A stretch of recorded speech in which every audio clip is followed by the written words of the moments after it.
पंजाब पंजाबियों वालों कोई अपने ईमानदार पाएदार लीडरशिप जिहड़ी इत्थे असैंबली च बैठे लभ रहा ਉਹਦੇ 'ਚ ਉਹੀ ਪਾਰਟੀਆਂ ਬਾਰ-ਬਾਰ ਕਾਂਗਰਸ ਆ ਗਈ। ਪਿਛਲੀ ਵਾਰੀ ਕਾਂਗਰਸ ਨੂੰ ਲੋਕਾਂ ਨੇ ਅੱਕ ਕੇ 2 ਵਾਰੀ ਅਕਾਲੀ ਦਲ ਦੀਆਂ ਟਰਮ ਤੋਂ ਕਰਕੇ ਮਜਬੂਰੀ ਵੀ ਹੋਰ ਕੀ ਕਰੀਏ, ਕਿੱਥੇ ਜਾਈਏ।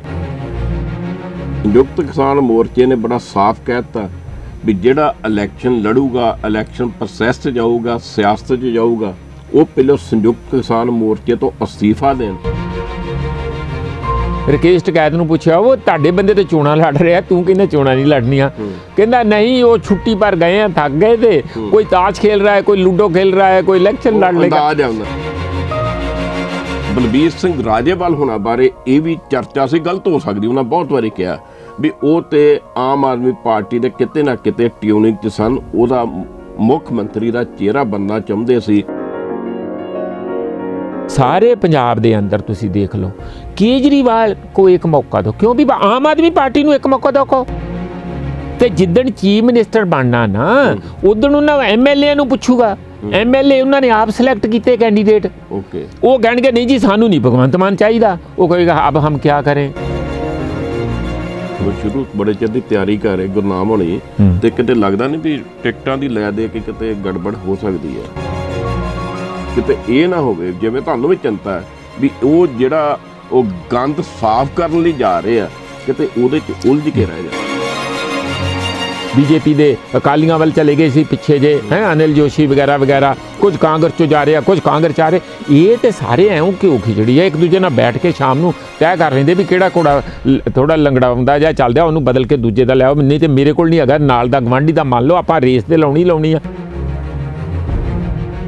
ਪੰਜਾਬ ਦਾ 2022 ਦਾ ਚੋਣ ਅਖਾੜਾ ਨੱਕੋ ਨੱਕ ਭਰਿਆ, ਕਈ ਨਵੀਆਂ ਧਿਰਾਂ ਇਸ ਅਖਾੜੇ 'ਚ ਸ਼ਾਮਲ ਹੋਈਆਂ।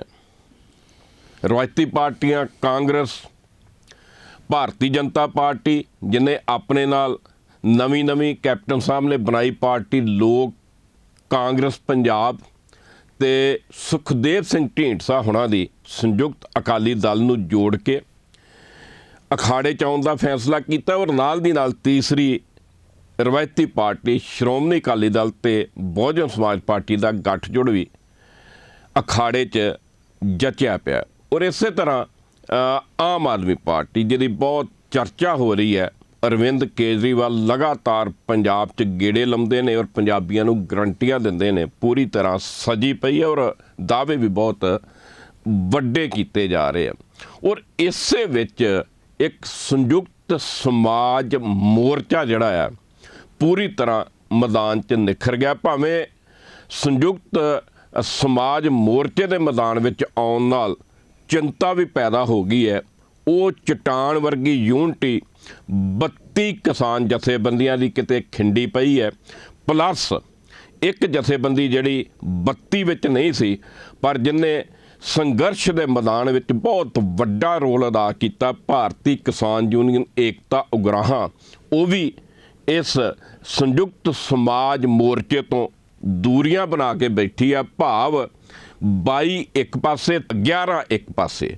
ਸੋ ਇਹ ਜਿਹੜਾ ਖੰਡਾ ਆਇਆ ਉਹ ਅੰਦੋਲਨ ਜਿਹਨੇ ਦਿੱਲੀ ਨੂੰ ਕੰਬਾ ਕੇ ਰੱਖ ਦਿੱਤਾ ਔਰ ਉਹ ਅੰਦੋਲਨ ਵਿਚਲੀ ਲੀਡਰਸ਼ਿਪ ਜਿਹਦੇ ਤੇ ਬਹੁਤ ਵੱਡੀਆਂ ਆਸਾਂ ਸੀ ਵੀ ਇੱਕ ਪ੍ਰੈਸ਼ਰ ਗਰੁੱਪ ਬਣਾ ਕੇ ਪੰਜਾਬ ਔਰ ਦੇਸ਼ ਦੇ ਲੋਕਤੰਤਰ ਨੂੰ ਕਾਇਮ ਕਰੇਗੀ, ਕਿਤੇ ਕਿਤੇ ਉਹ ਗਾਇਬ ਲੱਗਦਾ ਸੀ। ਪਰ ਇਸੇ ਦੌਰਾਨ ਬਲਬੀਰ ਸਿੰਘ ਰਾਜੇਵਾਲ ਦੀ ਅਗਵਾਈ ਹੇਠ 22 ਜਥੇਬੰਦੀਆਂ ਵੱਲੋਂ ਚੋਣ ਮੈਦਾਨ ਵਿੱਚ ਆਉਣਾ ਕਈਆਂ ਨੂੰ ਬਹੁਤ ਚੰਗਾ ਵੀ ਲੱਗਦਾ, ਚੰਗਾ ਸੰਕੇਤ ਵੀ ਲੱਗਦਾ ਔਰ ਕਈ ਚਿੰਤਤ ਵੀ ਨੇ ਵੀ ਇਹ ਜਿਹੜਾ ਖੰਡਾ ਆ ਕਿਤੇ ਜ਼ਿਆਦਾ ਨਾ ਖਿੱਲਰ ਜੇ। ਔਰ ਇਸੇ ਸੰਬੰਧ ਵਿੱਚ ਸੰਯੁਕਤ ਸਮਾਜ ਮੋਰਚਾ ਜਿਹੜਾ ਪਹਿਲੋਂ ਕਿਸਾਨੀ ਅੰਦੋਲਨ ਲੜ ਰਿਹਾ ਸੀ, ਉਸੇ ਅੰਦੋਲਨ ਵਿੱਚ ਇੱਕ ਨਾਂ ਸੀ ਪ੍ਰੋਫੈਸਰ ਮਨਜੀਤ ਸਿੰਘ, ਜਿਨ੍ਹਾਂ ਨੂੰ ਹਰੇਕ ਥਾਂ ਦੇਖੀਦਾ ਸੀ ਨਾਅਰੇ ਲਾਉਂਦਿਆਂ, ਆਪਣੇ ਭਾਸ਼ਣ ਦਿੰਦਿਆਂ, ਆਪਣੀ ਐਡਵਾਈਸ ਦਿੰਦਿਆਂ। ਹੁਣ ਇਹ ਸੰਯੁਕਤ ਸਮਾਜ ਮੋਰਚੇ ਦੀ ਜਿਹੜੀ ਸਕਰੀਨਿੰਗ ਕਮੇਟੀ ਨੇ ਉਹਦੇ ਮੁੱਖ ਮੈਂਬਰ ਨੇ ਜਿਨ੍ਹਾਂ ਨੇ 117 ਵਿਧਾਨ ਸਭਾ ਹਲਕਿਆਂ 'ਚ ਉਮੀਦਵਾਰ ਚੁਣਨੇ ਨੇ। ਸੋ ਇਹਨਾਂ ਨੂੰ ਅੱਜ ਪੁੱਛਾਂਗੇ ਵੀ ਉਹ ਚੋਣ ਕਿਵੇਂ ਕੀਤੀ ਜਾਊਗੀ। ਮਨਜੀਤ ਜੀ, ਪਹਿਲੋਂ ਤਾਂ ਇੱਕ ਜਿਹੜੀ ਮੈਂ ਚਿੰਤਾ ਜ਼ਾਹਰ ਕੀਤੀ ਹੈ, ਕਿਤੇ ਉਹ ਮੋਰਚਾ ਜਿਹਨੂੰ ਦੇਖ ਕੇ ਖੁਸ਼ੀ 'ਚ ਅੱਖਾਂ ਭਰ ਆਉਂਦੀਆਂ ਸੀ ਵੀ ਸਵਾਦ ਆ ਗਿਆ, ਕਿਤੇ ਕਿਤੇ ਚਿੰਤਾ ਵੀ ਹੁੰਦੀ ਹੈ। ਇਹ ਇਲੈਕਸ਼ਨ ਜਿਹੜੀ ਆ, ਚੋਣ ਅਖਾੜੇ 'ਚ ਜਾਣਾ ਜਿਹੜਾ, ਕਿਤੇ ਇਹ ਯੂਨਿਟੀ ਨੂੰ ਮਹਿੰਗਾ ਤਾਂ ਨਹੀਂ ਪੈ ਜਾਊ। ਤਰਲੋਚਨ ਜੀ, ਕਿੰਨੇ ਚਿਰ ਡਰਦੇ ਰਹੋਗੇ ਗੰਦਗੀ ਤੋਂ? ਓਕੇ, ਜੇ ਗੰਦਗੀ 'ਚ ਉਤਰੋਗੇ ਨਹੀਂ ਤੇ ਗੰਦਗੀ ਸਾਫ਼ ਕਿਵੇਂ ਹੋਊਗੀ? ਮੈਨ ਹੋਲ ਦੇ ਵਿੱਚ ਮੌਤ ਹੁੰਦੀ ਆ, ਸਾਡੇ ਜਿਹੜੇ ਜ਼ਹਿਰੀਲੀਆਂ ਗੈਸਾਂ ਨਿਕਲਦੀਆਂ, ਮੌਤਾਂ ਵੀ ਹੁੰਦੀਆਂ। ਫਿਰ ਡਰ ਇਹੀ ਲੱਗਦਾ ਨਾ, ਜ਼ਹਿਰੀਲੀਆਂ ਗੈਸਾਂ ਦੇ ਕਿਤੇ ਸੰਯੁਕਤ ਸਮਾਜ ਮੋਰਚਾ ਭੇਟ ਨਾ ਚੜ੍ਹ ਜੇ। ਫਿਰ ਵੀ ਸਫਾਈਆਂ ਕਰਦੇ ਮਜ਼ਦੂਰ, ਮੌਤਾਂ ਦੇ ਬਾਵਜੂਦ ਵੀ ਕਰਦੇ ਆ। ਐਫਰਟਸ ਕਰਨੀ ਪਊ, ਬਿਲਕੁਲ ਕਰਨਾ ਪਊਗਾ। ਇਹ ਸਾਡੀ ਬੜੀ ਗਲਤੀ ਹੈ ਕਿ ਅਸੀਂ ਜਿੱਥੇ ਸੱਤਾ ਦੇ ਅਸਲੀ ਗਲਿਆਰੇ ਆ ਜਾਂ ਕੁੰਡੇ ਆ, ਉਹਨਾਂ ਨੂੰ ਅਸੀਂ ਉਹਨਾਂ ਲੋਕਾਂ ਤੇ ਛੱਡਤਾ ਜਿਹੜੇ ਨਾ ਤੇ ਦੇਸ਼ ਭਗਤ ਆ, ਨਾ ਲੋਕ ਹੇਤੂ ਹੈਗੇ। ਫਿਰ ਅਸੀਂ ਉਮੀਦ ਕਰਦੇ ਹਾਂ, ਨਾਅਰੇ ਮਾਰਦੇ ਹਾਂ, ਘਰਾਓ ਕਰਦੇ ਹਾਂ, ਸੜਕਾਂ 'ਤੇ ਬਹਿੰਦੇ ਹਾਂ, ਸਾਡੇ ਹੱਕ ਇੱਥੇ ਰੱਖ। ਇਹ ਮੰਗਣ ਦੀ ਲੋੜ ਹੀ ਕਿਉਂ ਪਏ? ਬੰਦੇ ਆਪਣੇ ਉੱਥੇ ਜਾਣੇ ਚਾਹੀਦੇ ਆ, ਪਾਰਲੀਮੈਂਟ 'ਚ ਜਾਣ, ਵਿਧਾਨ ਸਭਾ 'ਚ ਜਾਣ, ਸਾਰੀ ਜਗ੍ਹਾ ਜਾਣ, ਪੰਚਾਇਤਾਂ 'ਚ ਜਾਣ। ਓਕੇ, ਇਹ ਸਾਰੇ ਸਿਸਟਮ ਨੂੰ ਪੰਚਾਇਤਾਂ ਤੋਂ ਲੈ ਕੇ ਲੋਕਲ ਬਾਡੀਜ਼, ਮਿਊਨਿਸਪਲ ਕਾਰਪੋਰੇਸ਼ਨਾਂ ਤੱਕ, ਅਸੈਂਬਲੀਆਂ ਤੇ ਪਾਰਲੀਮੈਂਟ ਤੱਕ ਕੁਝ ਕੁ ਬੰਦਿਆਂ ਨੇ ਹਥਿਆ ਲਿਆ। ਬਾਰ-ਬਾਰ ਉਹੀ ਪਰਿਵਾਰ, ਉਹਨਾਂ ਦੇ ਹੀ ਬੰਦੇ, ਉਹੋ ਜਿਹੇ ਸਾਰੇ ਲਗਾਤਾਰ ਇੱਕ ਨਾ ਦੂਜੇ ਰੂਪ 'ਚ ਜਾਂ ਉਹਨਾਂ ਦੇ ਰਿਸ਼ਤੇਦਾਰ ਆਈ ਜਾ ਰਹੇ ਆ। ਜਿਹੜੇ ਕੋਈ ਨਵਾਂ ਬਾਹਰੋਂ ਮਾੜਾ ਮੋਟਾ ਆਉਂਦਾ, ਪਹਿਲਾਂ ਉਹਦਾ ਉਹ ਟੈਸਟ ਕਰਦੇ ਆ ਵੀ ਇਹਦਾ ਰੰਗ ਪੱਕਾ ਸਾਡੇ ਵਰਗਾ, ਕਿਤੇ ਜਾ ਕੇ ਕੋਈ ਚੰਗੀ ਗਲਤ ਨਹੀਂ ਕਰ ਦੂਗਾ, ਲੋਕ ਹੇਤੂ ਗਲਤ ਨਹੀਂ ਕਰ ਦੂ, ਇਹ ਵੀ ਸਾਡੇ ਵਰਗਾ ਗੰਦਲਾ ਹੈ। ਬਿਲਕੁਲ ਬਿਲਕੁਲ, ਵੀ ਉਹੋ ਹੀ ਰੰਗ ਆ ਜਿਹੜਾ ਸਾਡਾ ਰੰਗ ਆ, ਇਹਨੂੰ ਪੱਕ ਗਿਆ, ਪਕਾਓ ਪਹਿਲਾਂ, ਜਾਣੀ ਜਾਂ ਤੇ ਕਰਪਟ ਕਰੋ ਜਾਂ ਉਹਦੀ ਕਿ ਜੋ ਮਾੜਾ ਮੋਟਾ ਵੀ ਲੋਕ ਹਿੱਤ ਕੋਈ ਉਹਦੇ 'ਚ ਡੰਗ ਹੈਗਾ ਉਹਨੂੰ ਕੱਢ ਦਿਓ, ਤਾਂ ਕਿ ਫਿਰ ਇਹ ਸਾਡੇ ਵਾਂਗੂ ਹੀ ਚੱਲੇ। ਇਹ ਸਾਰਾ ਇੱਕ ਸਿਸਟਮ ਬਣ ਗਿਆ। ਤੇ ਫਿਰ ਆਪਾਂ ਇਹ ਕਹਿ ਲਈਏ, ਆਪਾਂ ਇਹ ਕਹਿ ਲਈਏ ਵੀ 32+1 33, 33 ਵਿੱਚੋਂ 11 ਤਾਂ ਬਾਹਰ ਚਲ ਗਈਆਂ ਨੇ ਵੀ ਕਿਸੇ ਇਸ ਗੰਦਗੀ 'ਚ ਅਸੀਂ ਨਾ ਕਿਤੇ ਲਿਬੜ ਜੀਏ।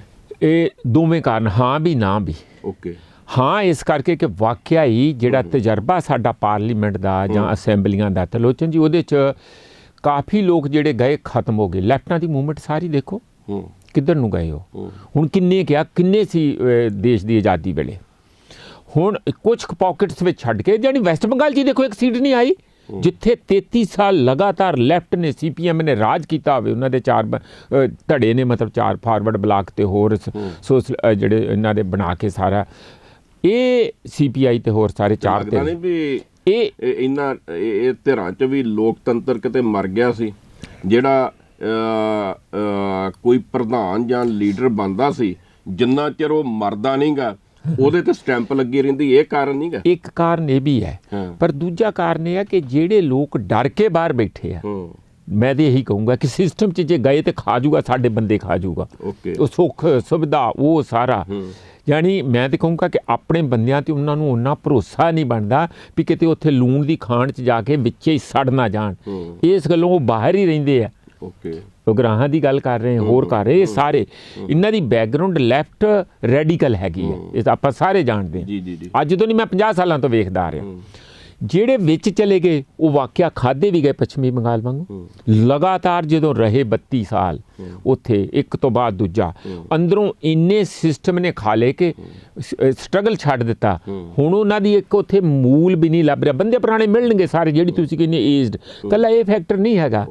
ਜੋ ਤੁਸੀਂ ਮੂਵਮੈਂਟਸ ਨਾਲੋਂ ਛੱਡ ਦਿੰਦੇ ਆ ਤੇ ਕੱਲਾ ਸੱਤਾ ਰਾਹੀਂ ਸਾਰਾ ਕੁਝ ਕਰਨੇ ਆ, ਤੇ ਤੁਸੀਂ ਫਿਰ ਸੱਤਾਧਾਰੀ ਹੋ ਜਾਂਦੇ ਆ, ਸੱਤਾਜੀਵੀ ਹੋ ਜਾਂਦੇ ਆ, ਸੱਤਾ ਪਰਜੀਵੀ ਹੋ ਜਾਂਦੇ। ਸੰਯੁਕਤ ਸਮਾਜ ਮੋਰਚੇ ਦੀ ਗਰੰਟੀ ਕਿਵੇਂ ਲੈ ਲਓਗੇ ਪ੍ਰੋਫੈਸਰ ਸਾਹਿਬ? ਮੈਂ ਇਹ ਕਹਿਣਾ ਕਿ ਜਦੋਂ ਨਵਾਂ ਬੰਦਾ ਆਉਂਦਾ, ਉਹ 10 ਸਾਲ ਤੇ ਗੱਲ ਨੂੰ ਲਾਊਗਾ ਹੀ, ਤੇ 10 ਸਾਲ 'ਚ ਕੁਛ ਕਰੂਗਾ ਵੀ। ਇਹ ਨਹੀਂ ਵੀ ਉੱਥੇ ਲੈਫਟ ਜਿਹੜਾ ਆਇਆ ਤੇ ਗਲ ਗਿਆ। ਮੈਨੂੰ ਬੜਾ ਸ਼ੰਕਾ, ਮੈਂ ਕੱਲ ਤੁਹਾਡੇ ਮੋਹਾਲੀ ਜਿਹੜਾ ਤੁਸੀਂ ਦਫ਼ਤਰ ਖੋਲ੍ਹਿਆ ਮੋਰਚੇ ਦਾ, ਉੱਥੇ ਗਿਆ ਸੀ। ਮੈਨੂੰ ਬਹੁਤੇ ਲੋਕ ਉੱਦਾਂ ਦੇ ਦਿਸੇ ਜਿਹੜੇ ਤੁਹਾਡੇ ਕੋਲੋਂ ਫਾਰਮ ਮੰਗ ਰਹੇ ਸੀ, ਜਿਹੜੇ ਦਲ ਬਦਲੂ ਨੇ, ਜਿਹੜੇ ਮੌਕਾ ਪ੍ਰਸਤ ਨੇ, ਫਾਰਮ ਭਰਨ ਨੂੰ ਕਾਹਲੇ ਪਏ ਸੀ। ਕਿਤੇ ਉਹ ਸੰਯੁਕਤ ਸਮਾਜ ਮੋਰਚੇ ਦੀ ਉਹ ਪਲੇਟਫਾਰਮ 'ਤੇ ਆ ਕੇ ਇਲੈਕਸ਼ਨ ਲੜਨ ਲੱਗ ਪਏ ਤੇ ਫਿਰ ਇਹ ਸਵਾਲ ਤੇ ਉੱਠਣ ਲੱਗ ਪੈਣਗੇ। ਦੇਖੋ ਜਦੋਂ ਸਾਡੀ ਪੰਜਾਬ ਦੇ ਉੱਤੇ ਕੋਈ ਪਕੜ ਨਹੀਂ ਸੀ 2014 ਚ, ਉਦੋਂ ਵੀ ਮੈਂ ਸਕਰੀਨਿੰਗ ਕਮੇਟੀ ਚ ਸੀ। ਆਮ ਆਦਮੀ ਪਾਰਟੀ ਹਾਂ, ਬਿਲਕੁਲ। ਫਾਰਮ ਲੈ ਕੇ ਤੁਰੇ ਫਿਰਦੇ ਤੇ ਮੈਂ ਕਿਹਾ ਇੰਟਰਵਿਊ ਲੈਂਦੇ ਸੀ ਉਦੋਂ। ਮੈਂ ਕਿਹਾ ਮੈਂ ਪ੍ਰੋਫੈਸਰ ਸੀ ਤੇ ਜਿਸ ਤਰ੍ਹਾਂ ਸ਼ਿਕਾਰ ਕੱਢਣਾ ਦਾ ਗੰਨੇ ਚੋਂ ਨਾ, ਉਂਝ ਜਾ ਕੇ ਕੈਂਡੀਡੇਟਾਂ ਨੂੰ ਯਾਨੀ ਮਿੰਨਤਾਂ ਕਰਦੇ ਸੀ, ਗੋਡੇ ਫੜਦੇ ਸੀ, ਭਰਾਵਾ ਸਾਡਾ ਖੜਾ ਹੋਇਆ। ਇੱਕ ਨਹੀਂ, 4-4 ਵਾਰੀ ਗਏ ਗੁਰੂ ਜੀ, 4-4। ਉਹ ਉਹਨਾਂ ਚੋਂ ਅੱਧੇ ਆਏ, ਅੱਧੇ ਕੁ ਨਹੀਂ ਆਏ। ਫਿਰ ਜਿਹੜੇ ਵੀ ਅਸੀਂ ਖੜੇ ਕੀਤੇ, ਜਿੰਨੀ ਕਿ ਸਾਨੂੰ ਅਕਲ ਸੀ, ਅਸੀਂ ਕਿਹੜੇ ਕਿਤੇ ਪੋਲਿਟਿਕਸ 'ਚ ਸੀਗੇ। ਜਿਹੜੇ ਆਏ ਉਹ ਆਪ ਚੋਂ ਬਾਹਰ ਚਲੇ ਗਏ, ਕੁਝ ਚਲੇ ਗਏ, ਕੁਝ ਚਲੋ ਖੜੇ ਹੋ ਗਏ, ਜਿੱਤ ਗਏ। ਲੋਕਾਂ ਦਾ ਮੂਡ ਸੀਗਾ। ਇੱਕ ਚੀਜ਼ ਆਪਾਂ ਸਮਝੀਏ, ਮੈਨੂੰ ਥੋੜਾ ਡਾਇਰੈਕਸ਼ਨ 'ਚ ਲੈ ਕੇ ਜਾਵਾਂ ਸਾਰੀ ਗੱਲ ਨੂੰ। ਉਹ ਇਹ ਹੈ ਤਰਲੋਚਨ ਜੀ, ਪੰਜਾਬ ਪਿਛਲੇ 10 ਸਾਲਾਂ 'ਚੋਂ ਤੁਸੀਂ ਐਗਰੀ ਕਰੋਗੇ, ਜਦੋਂ PPP ਬਣੀ ਉਦੋਂ ਤੋਂ ਪੂਰੇ 10 ਸਾਲ ਹੋ ਗਏ ਉਸ ਗੱਲ ਨੂੰ। ਅਸੀਂ ਉਦੋਂ ਤੋਂ ਹੀ ਮੈਂ ਲਗਾਤਾਰ ਇਹ ਗ੍ਰਾਫ ਨੂੰ ਦੇਖਦਾ ਰਿਹਾ। ਪੰਜਾਬ ਪੰਜਾਬੀਆਂ ਵੱਲੋਂ ਕੋਈ ਆਪਣੇ ਇਮਾਨਦਾਰ ਪਾਏਦਾਰ ਲੀਡਰਸ਼ਿਪ ਜਿਹੜੀ ਇੱਥੇ ਅਸੈਂਬਲੀ 'ਚ ਬੈਠੇ ਲੱਭ ਰਿਹਾ। ਉਹਦੇ 'ਚ ਉਹੋ ਹੀ ਪਾਰਟੀਆਂ ਬਾਰ-ਬਾਰ, ਕਾਂਗਰਸ ਆ ਗਈ, ਪਿਛਲੀ ਵਾਰੀ ਕਾਂਗਰਸ ਨੂੰ ਲੋਕਾਂ ਨੇ ਅੱਕ ਕੇ 2 ਵਾਰੀ ਅਕਾਲੀ ਦਲ ਦੀਆਂ ਟਰਮ ਤੋਂ ਕਰਕੇ ਮਜਬੂਰੀ ਵੀ, ਹੋਰ ਕੀ ਕਰੀਏ, ਕਿੱਥੇ ਜਾਈਏ। ਐਤਕੀ ਤੇ ਹੋਰ ਵੀ ਭੰਬਲ ਪੂਸਾ ਜ਼ਿਆਦਾ, ਤੁਸੀਂ ਦੇਖਿਓ ਬਹੁਤ ਕੁਛ ਹੋਊਗਾ ਐਤਕੀ, ਤੇ ਮਤਲਬ ਕਿਰਦਾਰ ਹੀ ਇੰਨੇ ਆ ਗਏ।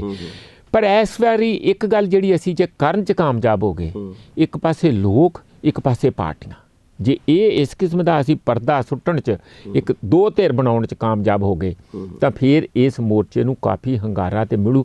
ਜੇ ਮੈਂ ਸੀਟਾਂ ਦੇ ਟਰਮਸ ਦੇ ਵਿੱਚ ਗੱਲ ਨਹੀਂ ਕਰ ਰਿਹਾ, ਪਰ ਇੱਕ ਮਜ਼ਬੂਤ ਥੜਾ ਮਿਲ ਜੂਗਾ। ਜਿਹੜੀ ਗੱਲ ਤੁਸੀਂ ਕਰ ਰਹੇ ਆ, ਕੀ ਉਹ ਤਾਂ ਨਹੀਂ ਕਮਜ਼ੋਰ ਪੈ ਜੂ? ਕੱਲ ਤੁਸੀਂ ਸਵਾਲ ਕੀਤਾ ਜਰਨਲਿਸਟਾਂ ਨੇ ਰਾਜੇਵਾਲ ਨੂੰ ਕਿ ਫਿਰ ਜਿਹੜੀ ਜੀ 15 ਤਰੀਕ ਨੂੰ ਮੀਟਿੰਗ ਆ ਰਹੀ, ਕਹਿੰਦੇ ਜਾਵਾਂਗੇ। ਮੇਰੇ ਮਨ 'ਚ ਇਹ ਆ ਕਿ ਜੇ ਲਾਲਚ ਨਾ ਹੋਵੇ, ਜੇ ਸੱਤਾ 'ਚ ਆ ਕੇ ਤੁਸੀਂ ਲਾਲ ਬੱਤੀਆਂ ਜਾਂ ਪੁਲਿਸ ਦੀਆਂ ਅੱਗੇ ਜੀਪਾਂ ਘਮਾਉਣ ਦੀ ਤੁਹਾਡੀ ਲਾਲਸਾ ਨਾ ਹੋਵੇ, ਤੇ ਬੰਦੇ ਥੋੜੇ ਕਾਇਮ ਹੋਣ, ਤੇ ਫਿਰ ਇੱਕ ਮੈਨੂੰ ਜਵਾਬ ਦੇ ਦਿਓ, ਨਾਲ ਹੀ ਭੁੱਲ ਨਾ ਜਾਵਾਂ। ਰਾਜੇਵਾਲ ਸਾਹਿਬ ਕਹਿੰਦੇ ਮੈਂ ਸੰਯੁਕਤ ਕਿਸਾਨ ਮੋਰਚੇ ਦੀ ਮੀਟਿੰਗ 'ਚ ਜਾਊਂਗਾ, ਪਰ ਸੰਯੁਕਤ ਕਿਸਾਨ ਮੋਰਚੇ ਨੇ ਬੜਾ ਸਾਫ਼ ਕਹਿ ਦਿੱਤਾ ਵੀ ਜਿਹੜਾ ਇਲੈਕਸ਼ਨ ਲੜੂਗਾ, ਇਲੈਕਸ਼ਨ ਪ੍ਰੋਸੈਸ 'ਚ ਜਾਊਗਾ, ਸਿਆਸਤ 'ਚ ਜਾਊਗਾ, ਉਹ ਪਹਿਲਾਂ ਸੰਯੁਕਤ ਕਿਸਾਨ ਮੋਰਚੇ ਤੋਂ ਅਸਤੀਫਾ ਦੇਣ। ਜੇ ਰਾਜੇਵਾਲ ਸਾਹਿਬ ਜਾਣਗੇ ਤੇ ਉਹ ਸਵਾਲ ਨਹੀਂ ਕਰਨਗੇ ਵੀ ਜੇ ਤੂੰ ਇਲੈਕਸ਼ਨ ਲੜਨੀ ਤੇ ਅਸਤੀਫਾ ਦੇ ਕੇ ਜਾ। ਨਹੀਂ ਸੁਣੋ, ਜੇ ਇੱਕ ਮੀਟਿੰਗ 'ਚ ਨਹੀਂ ਵੀ ਜਾਂਦੇ ਜਦ ਤੱਕ ਇੱਥੇ ਹੈਗੇ, ਠੀਕ ਹੈ, ਕਹਿੰਦੇ ਮੈਂ ਜਾਊਂਗਾ। ਹਾਂ, ਨਹੀਂ ਜਾਣਗੇ, ਉਹਨਾਂ ਨੇ ਗੱਲ ਕੀਤੀ ਹੋਊਗੀ, ਉਹ ਐਵੇਂ ਨਹੀਂ ਕਹਿੰਦੇ ਹੈ। ਜੇ ਮੈਂ ਨਾ ਇੱਕ ਮੀਟਿੰਗ 'ਚ ਇਸ ਗੱਲ ਲਈ ਉਹ ਕਿਹਾ, ਜਦੋਂ ਕਿਸੇ ਨੇ ਰਕੇਸ਼ ਟਕੈਤ ਨੂੰ ਪੁੱਛਿਆ ਉਹ ਤੁਹਾਡੇ ਬੰਦੇ ਤੇ ਚੋਣਾਂ ਲੜ ਰਿਹਾ, ਤੂੰ ਕਹਿੰਦਾ ਚੋਣਾਂ ਨਹੀਂ ਲੜਨੀਆਂ, ਕਹਿੰਦਾ ਨਹੀਂ ਉਹ ਛੁੱਟੀ ਪਰ ਗਏ ਆ, ਥੱਕ ਗਏ ਤੇ ਕੋਈ ਤਾਸ਼ ਖੇਲ ਰਿਹਾ ਹੈ, ਕੋਈ ਲੂਡੋ ਖੇਲ ਰਿਹਾ ਹੈ, ਕੋਈ ਇਲੈਕਸ਼ਨ ਲੜ ਲੇਗਾ, ਉਹਨਾਂ ਦਾ ਅੰਦਾਜ਼। ਗੱਲ ਤੇ ਉਹ ਠੀਕ ਹੈ, ਪਰ ਇੱਕ ਗੱਲ ਆਪਾਂ ਸਮਝੀਏ, ਜਿਹੜੇ ਆਪਾਂ ਬੈਠੇ ਪੰਜਾਬੀ, ਜੋ ਪੰਜਾਬੀ ਜਨਤਾ ਲੱਭ ਰਹੀ ਹੈ, ਉਹ ਲੱਭ ਰਹੀ ਹੈ ਕਿ ਪਾਏਦਾਰ ਲੀਡਰਸ਼ਿਪ ਲੱਭ ਰਹੀ ਹੈ।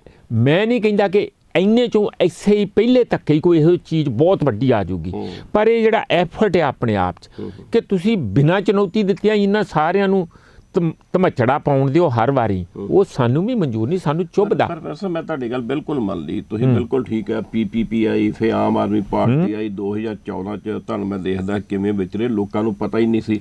ਹਾਂ, ਪ੍ਰੋਫੈਸਰ ਸਾਧੂ ਸਿੰਘ ਕੌਣ ਨੇ ਵੋਟਾਂ ਨਾਲ ਸੰਦੂਕੜੀਆਂ ਭਰਤੀਆਂ। ਬਿਲਕੁਲ। ਪਰ ਸਵਾਲ ਇਹ ਪੈਦਾ ਹੁੰਦਾ ਵੀ ਜਦੋਂ ਇਹ ਮੋਰਚਾ ਬਣਿਆ, ਲੋਕਾਂ 'ਚ ਕਿਤੇ ਨਿਰਾਸ਼ਤਾ ਆ ਗਈ, ਨਿਰਾਸ਼ਤਾ ਕਹਿ ਲਓ ਜਾਂ ਚਿੰਤਾ ਆ ਗਈ, ਕਿਉਂਕਿ ਲੋਕ ਪੰਜਾਬ ਖਾਸ ਕਰਕੇ ਇਸ ਅੰਦੋਲਨ ਨਾਲ ਇਸ ਕਿਸੇ ਨਾਂ ਕਰਕੇ ਨਹੀਂ ਜੁੜਿਆ। ਉਹਨੂੰ ਲੱਗਦਾ ਇਹ ਪੰਜਾਬ ਦਾ ਅੰਦੋਲਨ, ਸ਼ਾਇਦ ਤੁਸੀਂ ਵੀ ਇਹੀ ਫੀਲ ਕਰਦੇ ਸੀ। ਜਦੋਂ ਦੇਖਿਆ ਯਾਰ 22 1 10 ਟੁੱਟ ਗਏ, 1 ਟੁੱਟ ਗਿਆ। ਦੂਸਰੀ ਗੱਲ, ਬਲਬੀਰ ਸਿੰਘ ਰਾਜੇਵਾਲ ਹੋਣਾ ਬਾਰੇ ਇਹ ਵੀ ਚਰਚਾ ਸੀ, ਗਲਤ ਹੋ ਸਕਦੀ, ਉਹਨਾਂ ਬਹੁਤ ਵਾਰੀ ਕਿਹਾ ਵੀ ਉਹ ਤੇ ਆਮ ਆਦਮੀ ਪਾਰਟੀ ਦੇ ਕਿਤੇ ਨਾ ਕਿਤੇ ਟਿਊਨਿੰਗ 'ਚ ਸਨ, ਉਹਦਾ ਮੁੱਖ ਮੰਤਰੀ ਦਾ ਚਿਹਰਾ ਬਣਨਾ ਚਾਹੁੰਦੇ ਸੀ, ਕਿਤੇ ਅਲਾਇੰਸ ਕਰਨਾ ਚਾਹੁੰਦੇ ਸੀ। ਇਹ ਹੋ ਸਕਦਾ ਗੱਲਾਂ ਗਲਤ ਫਲਾਈਆਂ ਜਾ ਰਹੀਆਂ ਹੋਣ ਇਹਨੂੰ ਤੋੜਨ ਲਈ, ਹੋ ਸਕਦਾ ਰਵਾਇਤੀ ਪਾਰਟੀਆਂ ਦੀ ਚਾਲ ਹੋਵੇ, ਪਰ ਉਹ ਚਿੰਤਾ ਜਿਹੜੀ ਹੈ ਉਤਸ਼ਾਹ ਦੇ ਨਾਲ ਉਹ ਚਿੰਤਾ ਵੀ ਨਾਲ ਚੱਲ ਰਹੀ ਹੈ। ਦੇਖੋ ਇੱਕ ਗੱਲ ਬੜੀ ਸਾਫ਼ ਹੈਗੀ ਆ ਕਿ ਜਿਹੜੇ ਅਲਾਇੰਸ ਹੁੰਦੇ ਆ, ਗੱਠਜੋੜ ਹੁੰਦੇ ਆ, ਉਹ ਮੁੱਦਿਆਂ ਦੇ ਆਧਾਰਿਤ ਹੁੰਦੇ ਆ। ਜਦੋਂ ਕਿਸਾਨੀ ਦਾ 3 ਕਾਲੇ ਕਾਨੂੰਨਾਂ ਦਾ ਮੁੱਦਾ ਆਇਆ ਕਿ ਉਹ ਤੇ ਸਾਰੀ ਕਿਸਾਨੀ ਨੂੰ ਉਜਾੜਨ ਵਾਲਾ ਸੀ, ਤੇ ਸਾਰੀ ਕਿਸਾਨੀ ਇਕੱਠੀ ਹੋਈ, ਕਿਸੇ ਵੀ ਪਾਰਟੀ ਦੀ, ਅਕਾਲੀਆਂ ਦੇ ਫਾਲੋਅਰ, ਕਾਂਗਰਸ ਦੇ ਫਾਲੋਅਰ, ਪਾਰਟੀਆਂ ਨੂੰ ਨਹੀਂ ਆਉਣ ਦਿੱਤਾ। ਉਹਨਾਂ ਨੇ ਕਿਹਾ ਕਿ ਸਾਨੂੰ ਕਮਜ਼ੋਰ ਕਰਦੇ ਆ। ਦੇਖੋ ਤੁਸੀਂ ਲਾਈਨ ਬੜੀ ਸਾਫ਼ ਹੈ ਉੱਥੇ ਵੀ ਕਿ ਅਸੀਂ ਪਾਰਟੀਆਂ ਤੋਂ ਅਲੱਗ ਜਨ ਅੰਦੋਲਨ ਹੈਗਾ, ਠੀਕ ਹੈ ਨਾ, ਤੇ ਉਸ ਤੋਂ ਉਹ ਜਿੱਤ ਕੇ ਆਏ ਵੀ। ਗੱਲ ਅਗਲੀ ਇਹ ਸੀ ਵੀ ਤੁਸੀਂ ਜਦੋਂ ਪਾਰਟੀਆਂ ਦੇ ਵਿਰੁੱਧ ਇੱਕ ਸਾਲ ਉੱਥੇ ਧੂਤਾ ਵਜਾਈ ਗਏ ਕਿ ਇਹਨਾਂ ਨੇ ਸਾਨੂੰ ਕਮਜ਼ੋਰ ਕੀਤਾ, ਇਹ ਦਿੱਲੀ ਵਾਲੀ ਪਾਰਟੀ ਬੈਠੀ ਆ, ਆ ਪੰਜਾਬ ਵਾਲੇ ਬੈਠੇ ਆ ਜਿਨ੍ਹਾਂ ਲੁੱਟ ਕੇ ਖਾਦਾ। ਹੁਣ ਜਦੋਂ ਮੌਕਾ ਆਇਆ ਚੋਣਾਂ 'ਚ ਲੋਕ ਪੁੱਛਦੇ ਸੀ ਉਹਨਾਂ ਨੂੰ ਵੀ ਦੱਸੋ ਵੀ ਇਹਨਾਂ ਨੂੰ ਵੋਟ ਕਿਹਨੂੰ ਪਾਈਏ, ਤੁਸੀਂ ਇਹ ਤਾਂ ਕਹਿੰਦੇ ਆ ਵੀ ਮਾੜਾ ਆ ਵੀ ਮਾੜਾ ਆ ਵੀ ਮਾੜਾ, ਫਿਰ ਕਿਹਨੂੰ ਪਾਈਏ? ਉਸ ਲਈ ਉਹ ਲੋਕਾਂ ਦੇ ਜਵਾਬ ਲਈ ਇਹ ਕਹਿੰਦੇ ਸੀ ਠੀਕ ਹੈ ਅਸੀਂ ਆਉਂਦੇ ਹਾਂ। ਸ਼ਾਇਦ ਇਹ ਵੀ ਗੱਲ ਠੀਕ ਹੈ ਕਿ ਜੇ ਇਹਨਾਂ ਦਾ ਮੈਜੋਰਿਟੀ ਉੱਥੇ ਆਪ 'ਚ ਇਹਨਾਂ ਨੂੰ ਸੀਟਾਂ ਦੇ ਦਿੰਦੇ ਸ਼ਾਇਦ ਇਹ ਚਲੇ ਜਾਂਦੇ, ਉਹਨਾਂ ਨੂੰ ਸ਼ਾਇਦ ਚਲੇ ਜਾਂਦੇ ਜੇ ਮੈਜੋਰਿਟੀ ਵੋਟ ਦੇ ਸੀਟਾਂ ਦੇ, ਤਾਂ ਕਿ ਇਹਨਾਂ ਨੂੰ ਕੋਈ ਦੂਜਾ ਡਿਕਟੇਟ ਨਾ ਕਰੇ। ਪਰ ਕੇਜਰੀਵਾਲ ਉਹਨਾਂ ਦਾ ਬੜਾ ਸਾਫ਼ ਸੀ ਵੀ ਮੈਜੋਰਿਟੀ ਸੀਟਾਂ ਅਸੀਂ ਲੈਣੀਆਂ, ਤੇ ਉਹ ਖੁਦ ਲਗਾਤਾਰ ਪਿਛਲੇ ਸਮੇਂ ਤੋਂ ਕੋਸ਼ਿਸ਼ ਕਰ ਰਹੇ ਕਿ ਪੰਜਾਬ ਦੇ ਚੀਫ ਮਿਨਿਸਟਰ ਬਣਨ। ਪਹਿਲਾਂ ਸਾਨੂੰ ਲੱਗਦਾ ਸੀ ਇਹ ਪ੍ਰਾਪੇਗੰਡਾ, ਕੇਜਰੀਵਾਲ ਸਾਹਿਬ ਬਿਲਕੁਲ ਪਹਿਲਾਂ ਸਾਨੂੰ ਲੱਗਦਾ ਸੀ ਪ੍ਰਾਪੇਗੰਡਾ। ਉਹਨਾਂ ਨੇ ਅਨਾਉਂਸ ਕਰਤਾ ਵੀ ਅਗਲੇ ਹਫਤੇ ਮੈਂ ਮੁੱਖ ਮੰਤਰੀ ਦਾ ਚਿਹਰਾ, ਪਰ ਉਹਨਾਂ ਨੇ ਕਿਹਾ ਵੀ ਸਿੱਖ ਚਿਹਰਾ ਦਊਂਗਾ। ਸੁਣ ਲਓ ਚਿਹਰੇ ਵਾਲੀ ਵੀ ਕਹਾਣੀ, ਤੁਹਾਡਾ ਮਤਲਬ ਵੀ ਉਹ ਸਰ ਚਿਹਰੇ ਵਾਲੀ ਕਹਾਣੀ ਸੁਣ ਲਓ। ਉਹ ਸੀਟਾਂ ਦਿੱਲੀ ਸਾਰੀਆਂ ਤੈਅ ਹੋਣੀਆਂ। ਠੀਕ ਹੈ। ਕੇਜਰੀਵਾਲ ਖੁਦ ਕੱਲੇ ਬੰਦੇ ਨੂੰ ਆ ਜਿਹੜਾ ਰਾਘਵ ਚੱਡਾ ਤੇ 50-60 ਬੰਦਿਆਂ ਦੀ ਇੱਥੇ ਟੀਮ ਜਿਹੜੇ ਪੇਡ ਆ ਸਾਰੇ, ਉਹ ਵਰਕਰ ਕੱਲੇ ਨੂੰ ਇਨਫੋਰਮੇਸ਼ਨ ਭੇਜਦੇ ਆ ਜਿਹੜੇ ਦਿੱਲੀ ਤੋਂ ਆਏ ਹੋਏ ਪੰਜਾਬ 'ਚ ਘੁੰਮ ਰਹੇ ਆ। ਉਹ ਕੱਲੇ ਦੀ ਰੋਜ਼ ਰਿਪੋਰਟ ਦਿੰਦੇ ਦਿੱਲੀ ਕਿ ਆਹ ਬੰਦਾ ਤੁਹਾਡਾ ਪੱਕਾ ਭਗਤ ਆ, ਇਹ ਤੁਹਾਡੇ ਚਰਨੀ ਹੱਥ ਲਾਊਗਾ, ਇਹ ਲਾਇਲ ਹੈਗਾ, ਇਹਨੂੰ ਟਿਕਟ ਦੇ ਦਿਓ, ਫੇਥਫੁਲ ਆ, ਕਿ ਇਹ ਭਗਵੰਤ ਮਾਨ ਨਾਲ ਨਹੀਂ, ਇਹ ਫਲਾਣੇ ਨਾਲ ਨਹੀਂ, ਇਹ ਚੀਮੇ ਨਾਲ ਨਹੀਂ, ਇਸ ਕਿਸਮ ਦਾ। ਉਹ ਜਿਹੜੀ ਫੇਥਫੁਲ ਦੀ ਹੋਣੀ ਆ ਹੁਣ ਇਹ ਵੀ ਨਾਲ ਜਾਂਦੀ ਗੱਲ ਸਰ ਭਗਵੰਤ ਮਾਨ ਨੂੰ ਬਣਾਤਾ। ਜਦ कहना फिर मैं क्या करूं, MLA साहबान कहते हैं कि नहीं केजरीवाल जी ही अच्छे हैं, ਜਿਵੇਂ ਖਹਿਰਾ ਸਾਹਿਬ ਵਰ ਕਿਹਾ ਸੀ। ਫਿਰ ਇਹ ਚਾਲਾਂ ਜਿਹੜੀਆਂ ਆਪਾਂ ਨੂੰ ਹੁਣ ਸਮਝ ਪੈ ਗਈ ਆ, ਪੰਜਾਬ ਨੂੰ ਵੀ ਸਮਝ ਪੈ ਗਈ ਆ। ਤੁਸੀਂ ਇੱਕ ਮਿੰਟ ਮੈਂ ਉਹਦਾ ਪ੍ਰੂਫ ਵੀ ਦਿੰਨਾ। ਸਾਰੇ ਪੰਜਾਬ ਦੇ ਅੰਦਰ ਤੁਸੀਂ ਦੇਖ ਲਓ, ਕੇਜਰੀਵਾਲ को एक मौका दो, क्यों भी आम आदमी पार्टी ਨੂੰ ਇੱਕ ਮੌਕਾ ਦਿਓ, ਭਗਵੰਤ ਮਾਨ ਨੂੰ ਇੱਕ ਮੌਕਾ ਦਿਓ। ਸਾਰੀਆਂ ਪਾਰਟੀਆਂ ਦੇ ਹੋ ਗਿਆ ਜੀ, ਭਾਵੇਂ ਬੀਜੇਪੀ ਲੈ ਲਓ, ਕਾਂਗਰਸ ਲੈ ਲਓ, ਅਕਾਲੀ ਦਲ ਲੈ ਲਓ, ਉੱਥੇ ਤੇ ਇੱਕ ਚਿਹਰੇ ਨੂੰ ਉਭਾਰਿਆ ਜਾਂਦਾ, ਪਾਰਟੀ ਤੇ ਪਈ ਖੂਚ। ਸਰ ਜੇ ਇਹ ਮੈਂ ਤੁਹਾਡੀ ਗੱਲ ਨਾਲ ਸਹਿਮਤ ਹਾਂ, ਜੇ ਇਹੀ ਕੁਝ ਕਰਨਾ ਤੇ ਫਿਰ ਨਵੀਂ ਅਲੱਗ ਕੀ ਇਹ ਤੇ ਸਵਰਾਜ ਦੇਣ ਲਈ ਆਏ ਸੀ, ਇਹ ਤੇ ਥੱਲਿਓਂ ਲੋਕ ਰਾਜ ਦੇਣ ਲਈ ਆਏ ਸੀ। ਇੱਕ ਦੱਸੋ, ਤੁਸੀਂ ਕਿਹਾ ਵੀ ਟਿਕਟਾਂ ਦੀ ਵੰਡ ਦਾ ਰੌਲਾ ਪੈ ਕੇ ਨਹੀਂ ਸੰਯੁਕਤ ਸਮਾਜ ਮੋਰਚੇ ਨਾਲ ਹੋਇਆ। ਜੇ ਕੇਜਰੀਵਾਲ ਸਾਹਿਬ ਇਹ ਚਾਹ ਰਹੇ ਸੀ ਵੀ ਟਿਕਟਾਂ ਤੁਹਾਨੂੰ ਘੱਟ ਦੇਵਾਂਗੇ ਮੋਰਚੇ ਨੂੰ, ਇੱਦਾਂ ਦੀ ਗੱਲ ਵੀ ਸੀ ਵੀ ਮੁੱਖ ਮੰਤਰੀ ਤੁਹਾਡਾ ਬਣਾ ਦਾਂਗੇ, ਬਲਬੀਰ ਰਾਜੇਵਾਲ ਬਣਾ ਦਾਂਗੇ। ਜੋ ਮੈਨੂੰ ਲੱਗਦਾ ਮੁੱਖ ਮੰਤਰੀ ਦੀਆਂ ਆਫਰਾਂ ਉਹਨੇ ਕਈ ਜਗ੍ਹਾ ਦਿੱਤੀਆਂ, ਮੈਂ ਸਾਰਿਆਂ ਦਾ ਨਾਂ ਨਹੀਂ ਲਊਂਗਾ। ਉਹ ਕਾਂਗਰਸ 'ਚ ਵੀ ਦਿੱਤੀਆਂ, ਹੋਰ ਜਗ੍ਹਾ ਵੀ ਦਿੱਤੀਆਂ, ਨਾਂ ਚਰਚਿਤ ਹੋਏ। ਇੱਥੋਂ ਤੱਕ ਕਿ ਚੁੱਪ ਚਪੀਤੇ ਚੁੱਪ ਗੜੁੱਪ ਮੀਟਿੰਗਾਂ ਵੀ ਹੋ ਗਈਆਂ। ਉਹ ਬਿਲਕੁਲ ਉਸੇ ਪੈਟਰਨ ਤੇ ਜਿਸ ਤਰ੍ਹਾਂ ਨਵਜੋਤ ਸਿੰਘ ਸਿੱਧੂ ਨੂੰ ਕਿਹਾ ਤੂੰ ਮੇਰਾ, ਉਹਦੀ ਬੜੀ ਚੜ੍ਹਤ ਸੀ ਉਦੋਂ, ਉਹਨਾਂ ਦਿਨਾਂ ਪਿਛਲੀਆਂ ਚੋਣਾਂ ਦੀ ਗੱਲ ਕਰ ਰਿਹਾ। ਉਦੋਂ ਜਦੋਂ ਬੁਲਾ ਕੇ ਉਹਨੇ ਕਿਹਾ ਲਿਆਓ ਜੀ, ਵਿੱਚ ਨਵਜੋਤ ਸਿੰਘ ਸਿੱਧੂ ਨੇ ਲਿਆਓ ਜੀ ਗੱਲ ਕਰ ਲੈਂਦੇ ਆ, ਉਹਦੇ ਕੋਲ ਗਿਆ ਨਹੀਂ, ਕਹਿੰਦਾ ਕਿਸੇ ਹੋਰ ਨਾਲ ਗੱਲ ਕਰ ਲੈਂਦੇ ਆ। ਆਪ ਨਹੀਂ ਸੀ ਗੱਲ ਕਰਨੀ ਚਾਹੁੰਦਾ, ਉਹਨੇ ਕਿਹਾ ਮੈਂ ਨਹੀਂ ਕਿਸੇ ਹੋਰ ਨਾਲ ਗੱਲ ਕਰਨੀ, ਜੇ ਇਹਦੇ ਕੋਲ ਟਾਈਮ ਹੈਗਾ ਕੇਜਰੀਵਾਲ ਕੋ ਆਵੇ ਤੇ ਮੇਰੇ ਨਾਲ ਗੱਲ ਕਰੇ। ਠੀਕ ਹੈ, ਗੱਲ ਕੀਤੀ ਕੇਜਰੀਵਾਲ ਦੇ ਨਾਲ, ਕਹਿੰਦਾ ਜੀ ਦੱਸੋ ਜੀ ਕੀ ਗੱਲ, ਆਪਾਂ ਨੂੰ ਟੇਬਲ ਤੇ ਕਰੋ ਗੱਲ ਕਿ ਚੀਫ ਮਿਨਿਸਟਰ ਕੌਣ ਹੋਊ, ਕਿੱਦਾਂ ਐਸੇ ਹੈ ਕਿ ਕਰਕੇ ਨਾ, ਕਹਿੰਦਾ ਜੀ ਤੁਹਾਡੀ ਜੋ ਵਾइफ है उसको एक मिनिस्ट्री दे देंगे। फिर कहता जी मेरा, आप तो बम्बे में काम करते हैं कलाकार की तरह, आप वहाँ बम्बे में काम करना। उत्थे वेले बैकफुट ते आ गया, अज तक ਉਹਦਾ ਕੇਜਰੀਵਾਲ ਦਾ ਕੱਕਾ ਵੀ ਨਹੀਂ ਬੋਲਦਾ। ਉਹ ਇਹ ਸਾਰਿਆਂ ਨਾਲ ਐਤਕੀ ਵੀ ਇਸੇ ਤਰੀਕੇ ਦੀ ਡੌਜ ਕਰ ਰਿਹਾ ਸੀ, ਉਹ ਲਗਾਤਾਰ ਰੱਖ ਕੇ ਕਿ ਜਦੋਂ ਅਗਲਾ ਕਹਿੰਦਾ ਸੀ, ਕਈਆਂ ਨੇ ਇਹ ਵੀ ਕਿਹਾ ਵੀ ਦੱਸੋ ਫਿਰ ਗੱਲ ਕੀ ਹੈ, ਮਗਰੋਂ कहता देख लो डिप्टी चीफ मिनिस्टर कोई होम मिनिस्टर तो नहीं हो सकता। जानी वो सीट हमेशा अपने लिए खाली रखनी चाहता है। किदे ਲਈ? ਆਪਣੇ ਲਈ ਚੀਫ ਮਿਨਿਸਟਰ ਕਿਵੇਂ ਪੋਸੀਬਲ? ਉਹਨਾਂ ਨੇ ਤੇ ਕੇਜਰੀਵਾਲ ਸਾਹਿਬ ਨੇ ਸਾਫ਼ ਇਹ ਗੱਲ ਕਹਿਤੀ ਮਹੀਨਾ ਡੇਢ ਮਹੀਨਾ ਪਹਿਲਾਂ, ਸ਼ਾਇਦ ਅੰਮ੍ਰਿਤਸਰ ਕਹੀ ਹੈ ਵੀ ਸਿੱਖ ਚਿਹਰਾ ਜਿਹੜਾ ਆ ਉਹ ਪੰਜਾਬ ਦਾ ਹੀ ਹੋਊਗਾ, ਉਹ ਮੁੱਖ ਮੰਤਰੀ ਹੋਊਗਾ। ਯਾਰ ਸਰ ਕਿਉਂ ਨਹੀਂ ਤੁਸੀਂ ਇਸ ਗੱਲ ਨੂੰ ਕਹਿੰਦੇ ਵੀ ਉਹ ਦਊਗਾ ਚਿਹਰਾ, ਵੀ ਆਹ ਮੇਰਾ ਚੀਫ ਮਿਨਿਸਟਰ ਦਾ ਚਿਹਰਾ।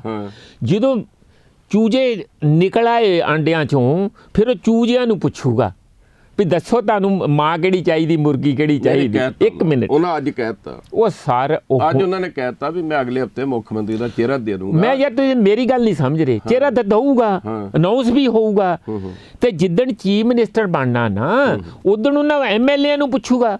MLA ਉਹਨਾਂ ਨੇ ਆਪ ਸਿਲੈਕਟ ਕੀਤੇ ਕੈਂਡੀਡੇਟ। ਉਹ ਕਹਿਣਗੇ ਨਹੀਂ ਜੀ ਸਾਨੂੰ ਨਹੀਂ ਭਗਵੰਤ ਮਾਨ ਚਾਹੀਦਾ। ਉਹ ਕਹੇਗਾ ਅਬ ਹਮ ਕਿਆ ਕरें, MLA पार्टी नहीं जो आपकी लेजिस्लेटिव पार्टी नहीं चाहती तो मैं क्या करूं। ਤੁਸੀਂ ਹੁਣ ਇਹ ਦੱਸੋ ਪ੍ਰੋਫੈਸਰ ਸਾਹਿਬ ਵੀ ਮੋਰਚੇ 'ਚ ਕਿਹੜੇ ਢੰਗ ਨਾਲ ਟਿਕਟਾਂ ਲਓਗੇ? ਬੰਦੇ ਬਹੁਤ ਲਾਈਨ ਬੜੀ ਲੰਬੀ ਲੱਗ ਗਈ ਹੈ। ਕੋਈ ਗੱਲ ਨਹੀਂ, ਚੰਗੀ ਗੱਲ ਇਹ ਹੈ ਕਿ ਇਹ ਜਦੋਂ ਅਸੀਂ ਸੀਗੇ ਸਾਡੇ 'ਚ ਸਾਰੇ ਜੇ ਕਹੀਏ ਕਿ ਬਿਲਕੁਲ ਹੀ ਅਣਜਾਣ ਬੰਦੇ ਸੀ, ਜੇ ਮੈਂ ਹੋਰ ਸਖਤ ਸ਼ਬਦ ਨਾ ਵਰਤਾਂ ਤੇ, ਕਿਉਂਕਿ ਪਤਾ ਹੀ ਨਹੀਂ ਸੀ ਕੌਣ ਕਿੱਥੋਂ ਆ ਗਿਆ ਕਿਵੇਂ ਆ ਗਿਆ। ਇਹ ਅੰਦੋਲਨ 'ਚੋਂ ਨਿਕਲ ਹਾਂ, ਇਹ ਬੰਦੇ ਤੇ ਸਾਰੇ ਇਕੱਲੇ ਇਕੱਲੇ ਪੰਜਾਬ ਦੇ ਕਾਰਨਰ ਨੂੰ ਜਾਣਦੇ ਆ। ਤੇ ਜਿਹੜੀ ਸਕਰੀਨਿੰਗ ਕਮੇਟੀ ਹੋ ਗਈ ਉਹ ਤੇ ਅਣਜਾਣ ਨਹੀਂ ਸਕਰੀਨਿੰਗ ਵਾਲੇ, ਉਹ ਕਾਫੀ ਖੰਭ ਉਹਨਾਂ ਦੇ ਖੋ ਦੇਣਗੇ ਜਿਹੜੇ ਵਾਧੂ ਐਵੇਂ ਟਿਕਟੂ ਜਿਹੜੇ ਹੋਣਗੇ। ਮੇਰਾ ਖਿਆਲ ਹੈ ਕਿ ਇਹ ਗਲਤੀਆਂ ਤੇ ਫਿਰ ਵੀ ਹੋਣਗੀਆਂ, ਕਈ ਵਾਰੀ ਹੋ ਜਾਂਦੀਆਂ, ਕਈ ਵਾਰੀ ਆਪਣਾ ਹੀ ਮਨ ਜਿਹੜਾ ਥੋੜ੍ਹਾ ਜਿਹਾ ਡਾਮਾਡੋਲ ਕਿਸੇ ਦਾ ਹੋ ਜਾਂਦਾ, ਯਾਰ ਆ ਮੇਰੇ ਨਾਲ ਦੇ ਨੂੰ ਮਿਲ ਜੇ ਕਿਸੇ ਤਰੀਕੇ ਨਾਲ, ਤੇ ਬਾਅਦ ਵਿੱਚ ਮਹਿੰਗਾ ਪੈ ਜਾਂਦਾ। ਆ ਮੈਨੂੰ ਹੁਣੇ ਹੀ ਮਾਨਸੇ ਵਾਲੀ ਸੀਟ ਤੇ ਵੀ ਆ ਰਿਹਾ ਸੀ ਵੀ ਉੱਥੇ ਅਜੇ ਅਨਾਊਂਸ ਨਹੀਂ ਹੋਈ ਫਾਰਮਲੀ, ਪਰ ਉੱਥੇ ਕੋਈ ਚਰਚਾਵਾਂ ਚੱਲ ਰਹੀਆਂ ਕਿ ਰੁਲਦੂ ਸਿੰਘ ਮਾਨਸਾ ਜਾਂ ਕਿਸ ਤਰੀਕੇ ਨਾਲ ਸ਼ਾਇਦ ਇਸ ਕਿਸਮ ਦਾ ਥੋੜ੍ਹਾ ਬਹੁਤ ਦੇਖੋ 19 ਤੇ ਰਹੂਗਾ, ਕੋਈ ਤੁਸੀਂ 100% ਨਹੀਂ। ਇੱਦਾਂ ਵੀ ਸੋਚਿਆ ਵੀ ਇੰਨੇ ਫੀਸਦ ਕਿਸਾਨੀ ਨੂੰ ਦੇਵਾਂਗੇ, ਇੰਨੇ ਫੀਸਦ ਵਪਾਰੀਆਂ ਨੂੰ, ਇੰਨੇ ਫੀਸਦ ਬੁੱਧੀਜੀਵੀਆਂ ਨੂੰ, ਕੋਈ ਇੱਦਾਂ ਦਾ ਵੀ ਕ੍ਰਾਈਟੇਰੀਆ ਬਣਾਇਆ? ਸਰ ਫੀਸਦ ਤੇ ਨਹੀਂ, ਪਰ ਸਭ ਦੀ ਰਿਪਰੈਜ਼ੈਂਟੇਸ਼ਨ ਹੋਊਗੀ। ਹੁਣ ਸਾਡੇ ਕਿਹੜੇ ਵਰਗ? ਸੁਣੋ ਸਾਰੇ ਹੀ ਹੈਗੇ ਉਹਦੇ 'ਚ, ਨੌਜਵਾਨ ਵੀ ਹੋਣਗੇ ਉਹਦੇ 'ਚ, ਔਰਤਾਂ ਦੀ ਸ਼ਮੂਲੀਅਤ ਹੋਊਗੀ, ਦਲਿਤ ਦੇ ਰਿਜ਼ਰਵੇਸ਼ਨ ਹੈ ਹੀ ਹੈ ਆ, ਤੇ ਬਾਕੀ ਜਿਹੜੇ ਜਿੰਨਿਆਂ ਵੀ ਬੰਦਿਆਂ ਨੇ ਉੱਥੇ, ਹੁਣ ਮੈਂ ਫਾਰਮ ਬਾਰੇ ਦੱਸ ਦੇਣਾ ਕੀ ਹੈ। ਮੈਂ ਉਹਨੂੰ ਬਣਾਉਣ ਦੇ ਵਿੱਚ ਫਾਰਮ ਸੀਗਾ ਜਿਹਦੇ 'ਚ ਐਪਲੀਕੇਸ਼ਨ ਫਾਰਮ ਹੈ। ਹਾਂ ਬਿਲਕੁਲ, ਬਾਕੀ ਸਾਰਾ ਕਰਕੇ ਆਕੂਪੇਸ਼ਨ ਵਗੈਰਾ ਤੇ ਕਰਕੇ ਚਲੋ ਨਾਮ ਥਾਮ ਕਰਕੇ 2-3 ਚੀਜ਼ਾਂ ਉਹਦੇ 'ਚ ਮੁੱਖ ਹੈਗੀਆਂ। ਇੱਕ ਤੇ ਤੁਸੀਂ ਕਿਸਾਨ ਅੰਦੋਲਨ 'ਚ ਕਿੰਨਾ ਭਾਗ ਲਿਆ, ਓਕੇ। ਦੂਸਰਾ ਤੁਸੀਂ ਕਿਹੜੀ ਜਥੇਬੰਦੀ 'ਚ ਕੰਮ ਕਰਦੇ ਆ, ਤੁਸੀਂ ਟਿਕਟ ਤੇ ਲੈਣ ਆ ਗਏ ਆ ਵੀ ਤੁਹਾਡਾ ਜਿਹੜਾ ਅਸਲ 'ਚ ਕਿਰਦਾਰ ਜਿਹੜਾ ਕਿਹੜੀ ਜਥੇਬੰਦੀ ਸਮਾਜ ਦੀ ਇਹਨੂੰ ਕੀ ਕੰਟਰੀਬਿਊਸ਼ਨ ਆ ਬਈ। ਹੁਣ ਤੇ ਤੀਜਾ ਅਸੀਂ ਇਹ ਵੀ ਪੁੱਛਿਆ ਕਿ ਜਿਹੜਾ ਤੁਸੀਂ ਪੋਲਿਟਿਕਸ 'ਚ ਆਉਣਾ ਚਾਹੁੰਦੇ ਆ ਕਿ ਫਿਰ ਸਾਨੂੰ ਦੱਸੋ ਵੀ ਪੋਲਿਟਿਕਸ 'ਚ ਆ ਕੇ ਤੁਸੀਂ ਕੀ ਕਰੋਗੇ, ਵੀ ਕੀ ਕੰਟਰੀਬਿਊਸ਼ਨ ਕਰੋਗੇ, ਤੁਹਾਡੀ ਕਿਸ ਕਪੈਸਿਟੀ 'ਚ ਤੁਸੀਂ ਆ ਕੇ ਪੰਜਾਬ ਦੀ ਸੇਵਾ ਕਰੋਗੇ, ਆਹ ਪੰਜਾਬ ਦੇ ਮਸਲੇ ਆ, ਕੀ ਉਹਦਾ ਹੱਲ ਕਰੋਗੇ, ਪੁੱਛਾਂਗੇ ਉਹਨਾਂ ਨੂੰ ਅਸੀਂ। ਇਸ ਲਈ ਉਹ ਸਾਰੇ ਸਵਾਲ ਅਸੀਂ ਵਧੀਆ ਢੰਗ ਨਾਲ ਬਣਾਏ ਆ।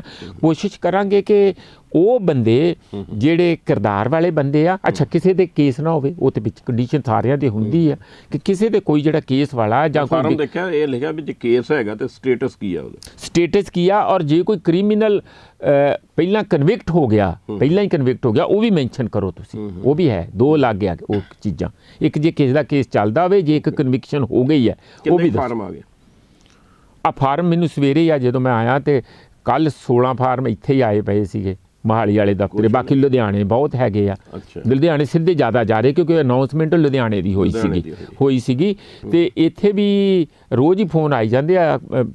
ਪਰਸੋਂ ਤੱਕ ਹੈਗੇ ਆ ਜੇ ਸ਼ਾਮ ਤੱਕ 14 ਤੱਕ, ਤੇ ਮੈਨੂੰ ਲੱਗਦਾ ਬੰਦਿਆਂ ਦੀ ਘਾਟ ਨਹੀਂ, 40-50 ਬੰਦੇ ਤੇ ਉਹ ਪਹਿਲਾਂ ਹੀ ਜਾਣੀ ਸੋਚੀ ਬੈਠੇ, ਜਿਨ੍ਹਾਂ ਦੀ ਉਹ ਲਗਾਤਾਰ ਚਰਚਾ ਹੋ ਰਹੀ ਹੈ ਵੀ ਉਹਨਾਂ 'ਚੋਂ ਕਿਹਨੂੰ ਰੱਖਣਾ ਕਿਹਨੂੰ ਨਹੀਂ ਰੱਖਣਾ, ਤੇ ਇੱਕ ਅੱਧੇ ਦਿਨ 'ਚ ਅਨਾਊਂਸਮੈਂਟ ਵੀ ਹੋ, ਸ਼ਾਇਦ ਅੱਜ ਹੀ ਹੋ ਜਾਏ ਜਾਂ ਕੱਲ੍ਹ ਹੋ ਜਾਏ। ਹਾਂਜੀ, ਹੋਰ ਕੰਡੀਸ਼ਨ ਵੀ ਹੈ।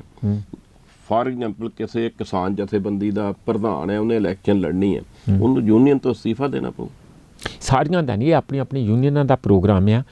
ਜਿਸ ਤਰੀਕੇ ਨਾਲ BKU ਕਾਦੀਆਂ, ਉਹਨਾਂ ਦੇ ਕਨਸਟੀਟਿਊਸ਼ਨ 'ਚ ਇਹ ਲਿਖਿਆ ਕਿ ਜੇ ਸਾਡਾ ਪ੍ਰਧਾਨ ਜਾਂ ਕੋਈ ਵੀ ਬੰਦਾ ਜਾ ਕੇ ਪੋਲਿਟਿਕਸ ਦੇ ਵਿੱਚ ਕੋਈ ਲੜਦਾ ਤੇ ਉਹਨੂੰ ਇੱਧਰੋਂ ਅਸਤੀਫਾ ਦੇਣਾ ਪਊ, ਜਿਵੇਂ ਸਰਕਾਰੀ ਜੋਬ ਦਾ ਹੁੰਦਾ, ਓਕੇ ਹੈ ਨਾ ਜੀ, ਕਿ ਸਾਡਾ ਐਕਟਿਵਿਜ਼ਮ ਦਾ ਕੰਮ ਹੈ। ਹਰਮੀਤ ਕਾਦੀਆਂ ਨਹੀਂ ਲੜ ਸਕਣਗੇ, ਲੱਗਦਾ ਨਹੀਂ, ਜੇ ਲੜਨਗੇ ਤਾਂ ਫਿਰ ਉਹਨਾਂ ਨੂੰ ਉੱਧਰੋਂ ਅਸਤੀਫਾ ਪ੍ਰਧਾਨਗੀ ਛੱਡਣੀ ਪਊਗੀ। ਅੱਛਾ, ਕੁੱਲ ਮਿਲਾ ਕੇ ਤੁਸੀਂ ਸੋਚਦੇ ਕੀ ਜੇ ਵੀ ਕਿੱਦਾਂ ਦੇ ਉਮੀਦਵਾਰ ਜ਼ਿਆਦਾ ਤੁਸੀਂ ਤਰਜੀਹ ਦਿਓਗੇ?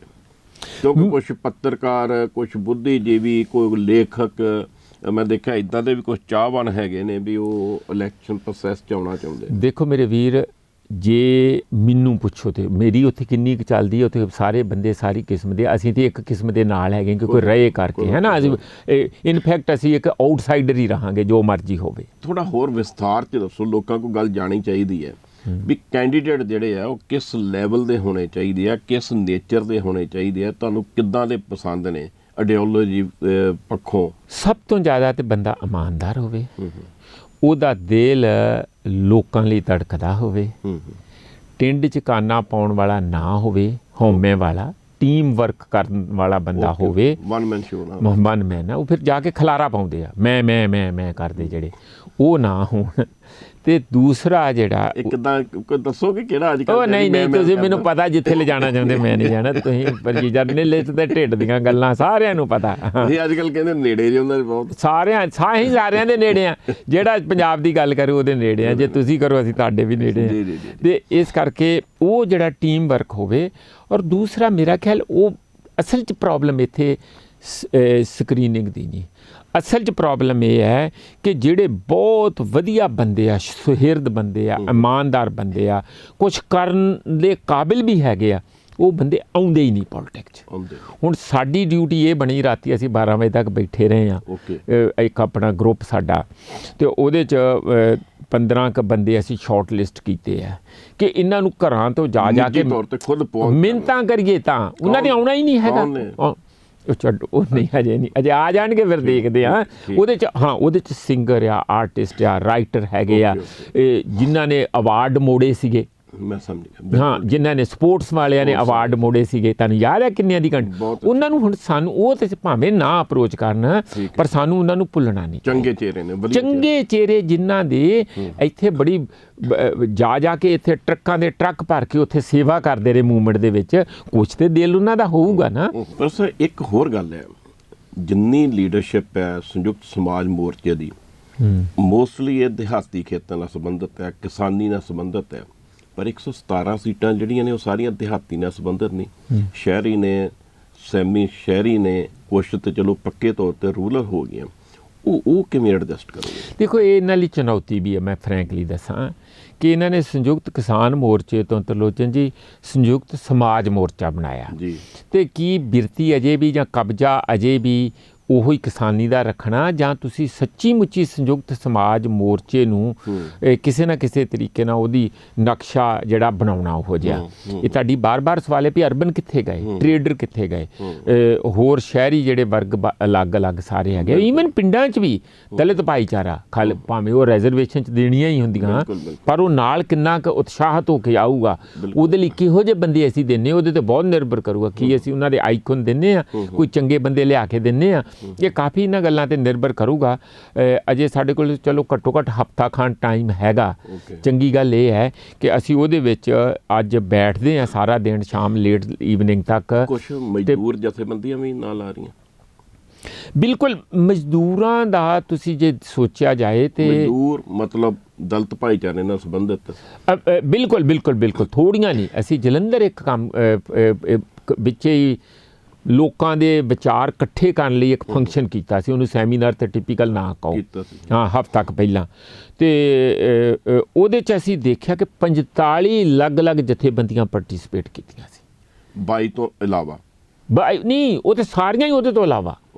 ਉਹ ਜਿਹੜੀਆਂ ਜਨਰਲ ਜਿਹੜੇ ਛੋਟੀ-ਛੋਟੀਆਂ ਜਥੇਬੰਦੀਆਂ ਬਣੀਆਂ ਹੁੰਦੀਆਂ, ਕੋਈ ਲੋਕਲ ਆ, ਕੋਈ 4 ਡਿਸਟ੍ਰਿਕਟ ਦੀ, ਕੋਈ ਕਿਸ ਤਰ੍ਹਾਂ, ਉਹਦੇ 'ਚ 45 ਜਥੇਬੰਦੀਆਂ ਨੇ ਆਪਣਾ ਨਾਂ ਦਰਜ ਕਰਾਇਆ, ਬਕਾਇਦਾ ਰਜਿਸਟਰ ਸੀ ਸਾਡੇ ਕੋਲ। ਪਹਿਲਾਂ 26 ਸੀ, ਫਿਰ 36 ਹੋਈਆਂ, ਫਿਰ 45 ਹੋਈਆਂ, ਤੇ ਅਖੀਰ ਤੱਕ 45 ਜਥੇਬੰਦੀਆਂ ਆਪਣੀ ਹਾਜ਼ਰੀ ਲਵਾ ਕੇ ਗਈਆਂ। ਇਹਦਾ ਮਤਲਬ ਇਹ ਹੈ ਕਿ ਜਿਹੜੀਆਂ ਛੋਟੀਆਂ-ਛੋਟੀਆਂ ਹੋਰ ਜਥੇਬੰਦੀਆਂ, ਭਾਵੇਂ ਸ਼ਹਿਰੀ ਐਕਟੀਵਿਸਟ ਆ, NGO ਆ, ਯੂਨੀਅਨ ਆ, ਟ੍ਰੇਡ ਯੂਨੀਅਨਾਂ ਹੈਗੀਆਂ, ਸਾਰੀਆਂ ਉਹ ਆਉਣਗੀਆਂ। ਉਹਦੇ ਨਾਲੋਂ ਇਲਾਵਾ ਦੇਖੋ, ਗੱਲ ਇਹ ਆ ਕਿ ਕਿਸਾਨ ਅੰਦੋਲਨ ਨੂੰ ਵੀ ਅਸੀਂ ਬਹੁਤ ਜਲਦੀ ਇਹ ਕਹਿਣਾ ਸ਼ੁਰੂ ਕਰਤਾ ਸੀ, ਇਹ ਕਿਸਾਨ ਨਹੀਂ, ਇਹ ਜਨ ਅੰਦੋਲਨ ਹੈਗਾ। ਔਰ ਜਨ ਸੀਗਾ ਵੀ। ਆਮ ਲੋਕਾਂ ਨੇ ਜਿਹੜੇ ਬਿਲਕੁਲ ਨਹੀਂ, ਮੈਂ ਕਹਿੰਦਾ ਅਰਬਨ ਲੋਕਾਂ ਨੇ, ਆੜਤੀਆਂ ਨੇ ਕਿੰਨਾ ਉਹਦੇ 'ਚ ਬਹੁਤ ਕੀਤਾ, ਕੋਈ ਵਰਗ ਰਿਹਾ ਹੀ ਨਹੀਂ ਜੀ, ਕੋਈ ਵਰਗ ਨਹੀਂ ਰਿਹਾ। ਮੈਂ ਤੇ ਜਦੋਂ ਸਪੋਰਟਸਮੈਨ ਲਿਖਾਰੀਆਂ ਨੇ ਆਪਣੇ ਰੁਤਬੇ ਵਾਪਸ ਕੀਤੇ, ਉਹ ਸਾਰਾ ਕੁਝ, ਇਹ ਛੋਟੀ ਗੱਲ ਨਹੀਂ ਸੀ। ਬਹੁਤ ਪ੍ਰੈਸ਼ਰ ਬਣਿਆ, ਬੜੀ ਥੂ ਵੀ ਹੋਈ ਸਰਕਾਰ ਦੀ ਵੀ ਤੁਸੀਂ ਕੁਛ ਤੇ ਸ਼ਰਮ ਕਰੋ। ਇਸ ਲਈ ਉਹ ਸਾਰੇ ਬੰਦਿਆਂ ਨੂੰ ਅਸੀਂ ਬੇਨਤੀ ਵੀ ਕਰਾਂਗੇ, ਬਿਆਨ ਵੀ ਮੇਰਾ ਖਿਆਲ ਦੇਣਾ ਚਾਹੀਦਾ ਰਾਜੇਵਾਲ ਜੀ ਨੂੰ ਇੱਕ, ਕਿ ਉਹ ਸਾਰੇ ਸਾਡੇ ਵੀਰ ਸਾਡੇ ਕੋਲ ਆਉਣ। ਅਸੀਂ ਉਹਨਾਂ ਨੂੰ ਇਸ ਪ੍ਰੋਸੈਸ ਦੇ ਵਿੱਚ ਸਨਮਾਨਿਤ ਕਰਨਾ ਚਾਹੁੰਦੇ ਹਾਂ ਕਿ ਇਹ ਜ਼ਰੂਰੀ ਹੈਗਾ। ਰਹੀ ਗੱਲ ਕਿ ਜਿਹੜੀਆਂ ਯੂਨੀਅਨਾਂ ਬਾਹਰ ਬਾਰ-ਬਾਰ ਗੱਲ ਉੱਠ ਕੇ ਆਉਂਦੀ ਆ ਵੀ ਉਹਨਾਂ ਦਾ ਬਾਈਕਾਟ ਨਹੀਂ ਹੈ, ਉਹ ਆਪਣੇ ਵਿਚਾਰਧਾਰਕ ਤੌਰ ਤੇ ਹੀ ਪਿਛਲੇ ਜਦੋਂ ਦਾ ਜਨਮ ਹੋਇਆ ਉਹਨਾਂ ਨੇ ਯੂਨੀਅਨ ਕਦੀ ਜਾਂਦੀਆਂ ਹੀ ਨਹੀਂ ਇਲੈਕਸ਼ਨ 'ਚ।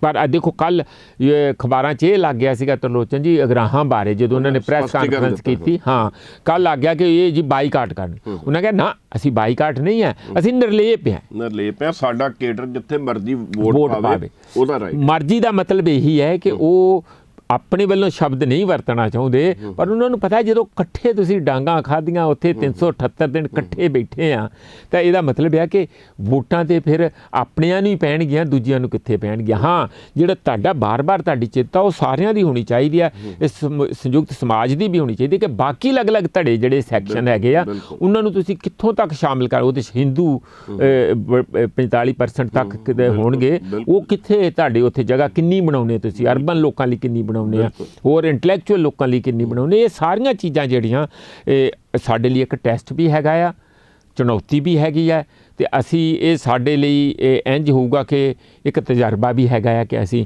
ਕਿੰਨੀ ਕੁ ਕੋਸ਼ਿਸ਼ ਦੇ ਨਾਲ ਇਹਨੇ ਥੋੜ੍ਹੇ ਸਮੇਂ 'ਚ ਕਿੰਨਾ ਕੁ ਕਰ ਪਾਉਂਦੇ ਆ। ਸਕਰੀਨਿੰਗ ਕਮੇਟੀ 'ਚ ਤੁਸੀਂ ਤੁਹਾਡੇ ਸਮੇਤ ਹੋਰ ਮੈਂਬਰ ਨੇ, ਤੁਸੀਂ ਜਾਂ ਹੋਰ ਕੋਈ ਮੈਂਬਰ ਵੀ ਇਲੈਕਸ਼ਨ ਲੜ ਸਕਦਾ ਸਕਰੀਨਿੰਗ ਕਮੇਟੀ ਵਾਲਾ?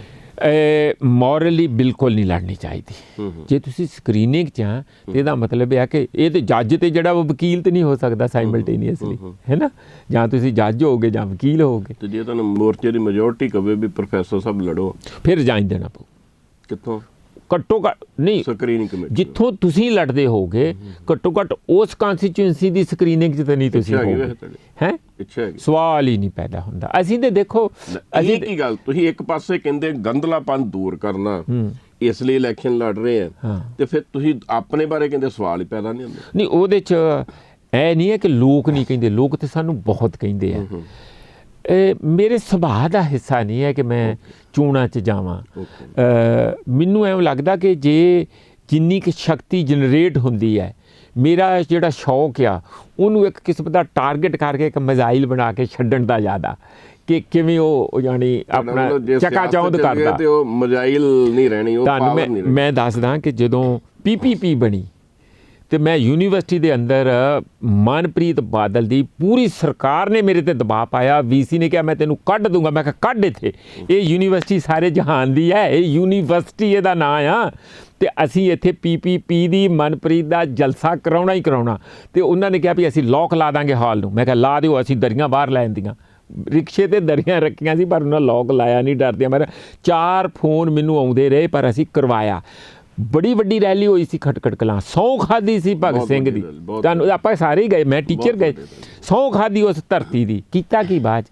ਇਹ ਲੋਕ ਸਾਨੂੰ ਜੇ ਬਾਰ-ਬਾਰ ਧੋਖਾ ਦੇਣ, ਉਦੋਂ ਬਾਅਦ ਨਾਲ ਹੀ ਆਪ ਵਾਲੇ ਆ ਗਏ। ਮੈਂ ਕਿਹਾ ਯਾਰ ਅਸੀਂ ਹੁਣੇ ਉਹਦੇ ਤੋਂ ਮਾਰ ਖਾ ਕੇ ਹਟੇ ਹਾਂ, ਹੁਣ ਤੁਸੀਂ ਸਾਡੇ ਪਿੱਛੇ ਪੈ ਗਏ ਕਿ ਇੱਕ ਵਾਰੀ ਪ੍ਰੋਫੈਸਰ ਸਾਹਿਬ ਇੱਧਰ ਵੀ ਧਿਆਨ ਦਿਓ, ਉੱਧਰ ਵੀ ਦਿੱਤਾ। ਉਹ ਇਸ ਕਰਕੇ ਇਹਨਾਂ ਦੇ ਵਾਅਦਿਆਂ ਤੇ, ਉਹਦੇ 'ਚ ਪ੍ਰਸ਼ਾਂਤ ਭੂਸ਼ਣ, ਉਹ 'ਚ ਸ਼ਾਂਤੀ ਭੂਸ਼ਣ, ਉਹਦੇ 'ਚ ਐਡਮਿਰਲ ਉਹ ਜਿਹੜੇ ਸੀ ਰਾਮ ਲਾਲ ਸ਼ਾਇਦ ਉਹਨਾਂ ਦਾ ਨਾਂ ਸੀ, ਬਹੁਤ ਚੰਗੇ, ਮੇਧਾ ਪਾਟਕਰ, ਕਿੰਨੇ ਚੰਗੇ ਬੰਦੇ ਸੀ, ਪ੍ਰੋਫੈਸਰ ਸੀ ਸਾਡੇ ਆਪਣੇ, ਪ੍ਰੋਫੈਸਰ ਆਨੰਦ ਕੁਮਾਰ ਜਵਾਹਰ ਲਾਲ ਨਹਿਰੂ ਯੂਨੀਵਰਸਿਟੀ ਸੋਸ਼ੀਓਲੋਜੀ ਦੇ, ਸਾਰੇ ਚੰਗੇ ਬੰਦੇ ਦੇਖ ਕੇ ਫਿਰ ਮੈਨੂੰ ਲੱਗਾ ਕਿ ਇਹ ਚੰਗਾ ਵੀ ਕੰਮ ਹੋ ਸਕਦਾ ਬਈ। ਉਹਨੇ ਪਹਿਲਾ ਕੰਮ ਇਹ ਕੀਤਾ, ਸਾਰੇ ਹੀ ਬਾਹਰ ਕੀਤੇ। ਕਿ ਅਸੀਂ ਕਿਵੇਂ ਲੈ ਲਓਗੇ ਕਿਹਦੀ? ਸੰਯੁਕਤ ਸਮਾਜ ਮੋਰਚੇ।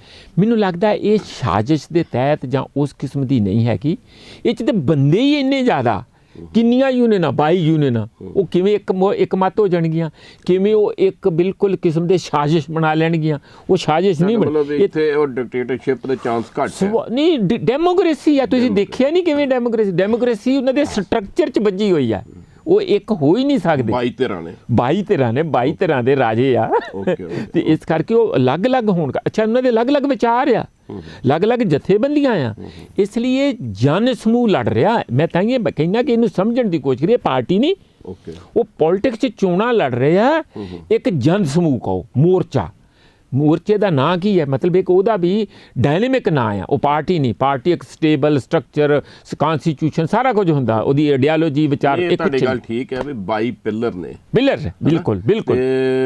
ਇੱਕ ਕਰ ਲੂ ਗੜਬੜ, 2 ਕਰ ਲੂ, ਬਾਕੀ ਤੇ ਉੱਥੇ ਚੌਂਕੀਦਾਰਾ ਕਰਨਗੇ। ਬਿਲਕੁਲ ਨਹੀਂ, ਉਹ ਆਪਸ ਵਿੱਚ ਨਿਊਟਰਲਾਈਜ਼ ਹੋ ਜਾਂਦੀ ਹੈ। ਜੇ ਇੱਕ ਕੋਈ ਬਦਮਾਸ਼ੀ ਕਰਨੀ ਹੋਵੇ ਤਾਂ ਦੂਜਾ ਕਹਿੰਦਾ ਓਏ ਮੈਂ ਉਹਨੂੰ ਪਿੰਡੋਂ ਜਾਣਦਾ, ਚਿੱਠਾ ਕੱਢ ਕੇ ਸਾਹਮਣੇ ਰੱਖ ਦਿੰਦਾ। ਇਸ ਲਈ ਤਾਂ ਇਹ ਦੂਜੀਆਂ ਪਾਰਟੀਆਂ ਵਾਂਗ ਠਾ ਬਿਆਨ ਨਹੀਂ ਦਿੰਦੇ। ਮੈਨੂੰ ਕਹਿੰਦੇ ਯਾਰ ਢਿੱਲੇ ਲੱਗਦੇ। ਉਹ ਮੈਂ ਢਿੱਲੇ ਨਹੀਂ, ਡੈਮੋਕ੍ਰੇਸੀ ਆ। ਉਹ ਪਹਿਲਾਂ ਉਹਦੇ ਜ਼ੋਰ ਪਤਾ ਕਿੰਨਾ ਲਾਉਂਦੇ ਆ ਅੰਦਰ, ਨਿੱਕੀ ਜੀ ਗੱਲ ਦੇ ਉੱਤੇ 4-4 ਘੰਟੇ ਲਾਉਂਦੇ। ਮੈਂ ਸ਼ੁਰੂ ਤੋਂ ਦੇਖਿਆ ਉਸ ਨੂੰ, ਪਰ ਉਹ ਵੇਲੇ ਸਿਰ ਆ ਕੇ ਸਾਰੇ ਜਿਹੜੇ ਵੀ ਬੰਦੇ ਤੇ ਹੱਥ ਰੱਖ ਦੇਣਗੇ ਉਹ ਠੀਕ ਹੋਣ ਦੇ। ਨਾਮ ਚੜੂੰਨੀ ਹੋਣਾ ਨਾਲ ਕਿਵੇਂ ਗੱਲ ਲੱਗ ਜੂ ਕਿਸੇ ਨੇੜੇ? ਮੈਨੂੰ ਲੇਟੈਸਟ ਨਹੀਂ ਪਤਾ, ਪਰ ਜਿਹੜੀ ਪਰਸੋਂ ਜੇ ਗੱਲ ਰਾਜੇਵਾਲ ਹੋਣਾ ਨੇ ਕੀਤੀ, ਉਹਨਾਂ ਨੇ ਕਿਹਾ ਅਸੀਂ 5 ਮੈਂਬਰੀ ਕਮੇਟੀ ਬਣਾਤੀ ਹੈ। ਪਰ ਉਹ ਸ਼ੁਰੂ ਬੜੇ ਚਿਰ ਦੀ ਤਿਆਰੀ ਕਰ ਰਹੇ ਗੁਰਨਾਮ ਹੋਣੀ, ਤੇ ਕਿਤੇ ਲੱਗਦਾ ਨਹੀਂ ਵੀ ਟਿਕਟਾਂ ਦੀ ਲੈ ਦੇ ਕੇ ਕਿਤੇ ਗੜਬੜ ਹੋ ਸਕਦੀ ਹੈ, ਰੌਲਾ ਪੈ ਸਕਦਾ? ਨਹੀਂ, ਰੌਲਾ ਕੀ ਪਾਉਣਾ, ਜਿਹੜਾ ਰੌਲਾ ਪਾਊ ਨਾ ਉਹ ਹੀ ਜਾਊ।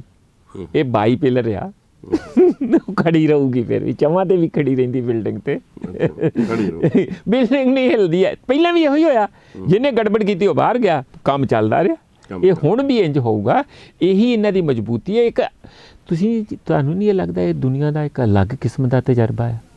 ਕੋਈ ਸ਼ੱਕ ਨਹੀਂ, ਮੈਨੂੰ ਸੱਚੀ ਲੱਗਦਾ। ਤੁਸੀਂ ਇਹ ਪਾਰਟੀ ਨਹੀਂ ਹੈ ਨਾ, ਪੋਲਿਟਿਕਸ ਹੈ, ਇਹ ਇੱਕ ਕਿਸਮ ਦਾ ਮਹਾਜ ਹੀ ਅਸੈਂਬਲੀ 'ਚ ਜਾਣਾ ਚਾਹੁੰਦਾ। ਇੰਨੀ ਕੁ ਫਰਕ ਪਿਆ ਜਦੋਂ ਇਹ ਅੰਦੋਲਨ ਚੱਲ ਰਿਹਾ ਸੀ, ਉਦੋਂ ਇੱਕ ਆਮ ਆਵਾਜ਼ ਆਉਂਦੀ ਸੀ। ਆਮ ਦਾ ਇਹ ਨਹੀਂ ਮੈਂ ਕਹਿੰਦਾ ਸਾਰੇ ਪੰਜਾਬੀਆਂ ਦੀ 100% ਦੀ ਆਵਾਜ਼ ਆਉਂਦੀ ਸੀ, ਇੱਕ ਆਮ ਆਵਾਜ਼ ਆਉਂਦੀ ਸੀ ਵੀ ਯਾਰ ਕਿਤੇ ਇਹੋ ਜਿਹੇ ਲੋਕ ਮੋਰਚਾ ਜਿੱਤਣ ਤੋਂ ਬਾਅਦ ਜੇ ਪੰਜਾਬ 'ਚ ਇਲੈਕਸ਼ਨ ਲੜਨ ਤੇ ਪੰਜਾਬ ਬਚ ਸਕਦਾ। ਇਹ ਇੱਕ ਧੁਰ ਅੰਦਰੋਂ ਆਵਾਜ਼ ਆਉਂਦੀ ਸੀ। ਪਰ ਜਦੋਂ ਮੋਰਚਾ ਬਣਿਆ, ਟੁੱਟ ਭੱਜ ਹੋਈ, ਹੋਰ ਕੁਝ ਗੱਲਾਂ ਆਈਆਂ, ਤੇ ਉਹਦੇ ਨਾਲ ਇੱਕ ਤੇ ਜੋ ਉਭਾਰ ਆਉਣਾ ਚਾਹੀਦਾ ਹੈ, ਉਤਸ਼ਾਹ ਆਉਣਾ ਚਾਹੀਦਾ ਹੈ ਪੰਜਾਬੀਆਂ ਦਾ, ਉਹ ਉਹਨਾਂ ਨਹੀਂ ਦਿਸ ਰਿਹਾ ਜਿੰਨਾ ਆਸ ਕੀਤੀ ਜਾ ਸਕਦੀ ਸੀ। ਦੂਸਰੀ ਗੱਲ ਇਹ ਵੀ ਇੱਕ ਚਿੰਤਾ ਦਾ ਵਿਸ਼ਾ ਬਣ ਗਿਆ ਵੀ ਯਾਰ ਇਲੈਕਸ਼ਨ ਦੇ ਮੁੱਦੇ ਤੇ ਇਹ ਟੁੱਟ ਭੱਜ ਹੋ ਗਈ ਹੈ, ਕਿਤੇ ਇਹ ਨਾ ਹੋਵੇ ਜਿਵੇਂ ਤੁਹਾਨੂੰ ਵੀ ਚਿੰਤਾ ਹੈ ਵੀ ਉਹ ਜਿਹੜਾ ਉਹ ਗੰਦ ਸਾਫ਼ ਕਰਨ ਲਈ ਜਾ ਰਹੇ ਆ, ਕਿਤੇ ਉਹਦੇ 'ਚ ਉਲਝ ਕੇ ਰਹਿ ਜਾਣ। ਨਹੀਂ, ਮੈਂ ਸ਼ੁਰੂ ਤੋਂ ਹੀ ਤਰਲੋਚਨ ਜੀ ਕਹਿਣਾ, ਹੁਣ ਵੀ ਮੈਂ ਕਹਿਣਾ, ਮੈਂ ਤਕਰੀਬਨ ਇੰਜ ਕਹਿ ਲਓ ਕਿ ਬੜੇ ਕੌਨਫੀਡੈਂਸ ਆ, ਮੈਂ ਦਾਅਵੇ ਨਾਲ ਕਹਿਣਾ ਆ ਕਿ ਇਹ ਇੱਕ ਦੂਜੇ ਦੇ ਵਿਰੋਧਾਭਾਸ ਨਹੀਂ ਹੈ, ਇੱਕ ਦੂਜੇ ਦੇ ਪੂਰਕ ਹੈਗੇ। ਇੰਜ ਜਿਵੇਂ ਦੋ ਡਬਲ ਲੇਅਰ ਨਾਲ ਮਜ਼ਬੂਤ ਕਰਦੇ ਆ। ਉਹ ਕਿਸਾਨ ਆ, ਆਪਣੇ ਮੁੱਦਿਆਂ ਤੋਂ ਕਿਵੇਂ ਪਰਾਂ ਹਟ ਜਾਣਗੇ?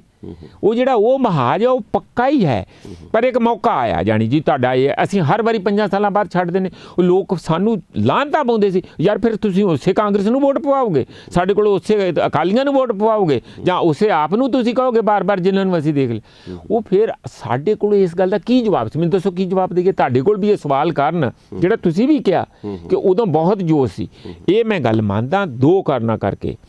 ਮੈਨੂੰ ਉਸ ਗੱਲ ਦੀ ਚਿੰਤਾ ਨਹੀਂ ਕਿ ਜਿਹੜੇ ਚੋਣਾਂ 'ਚ ਹਿੱਸਾ ਨਹੀਂ ਲੈ ਰਹੇ, ਕਿਉਂਕਿ ਇਹ ਤੇ ਸਾਰਾ ਸਮੁੱਚਾ ਇਹ ਆਪਣੀ ਸਾਡੀ ਆਜ਼ਾਦੀ ਹੈਗੀ, ਇਹੀ ਡੈਮੋਕ੍ਰੇਸੀ ਹੈ।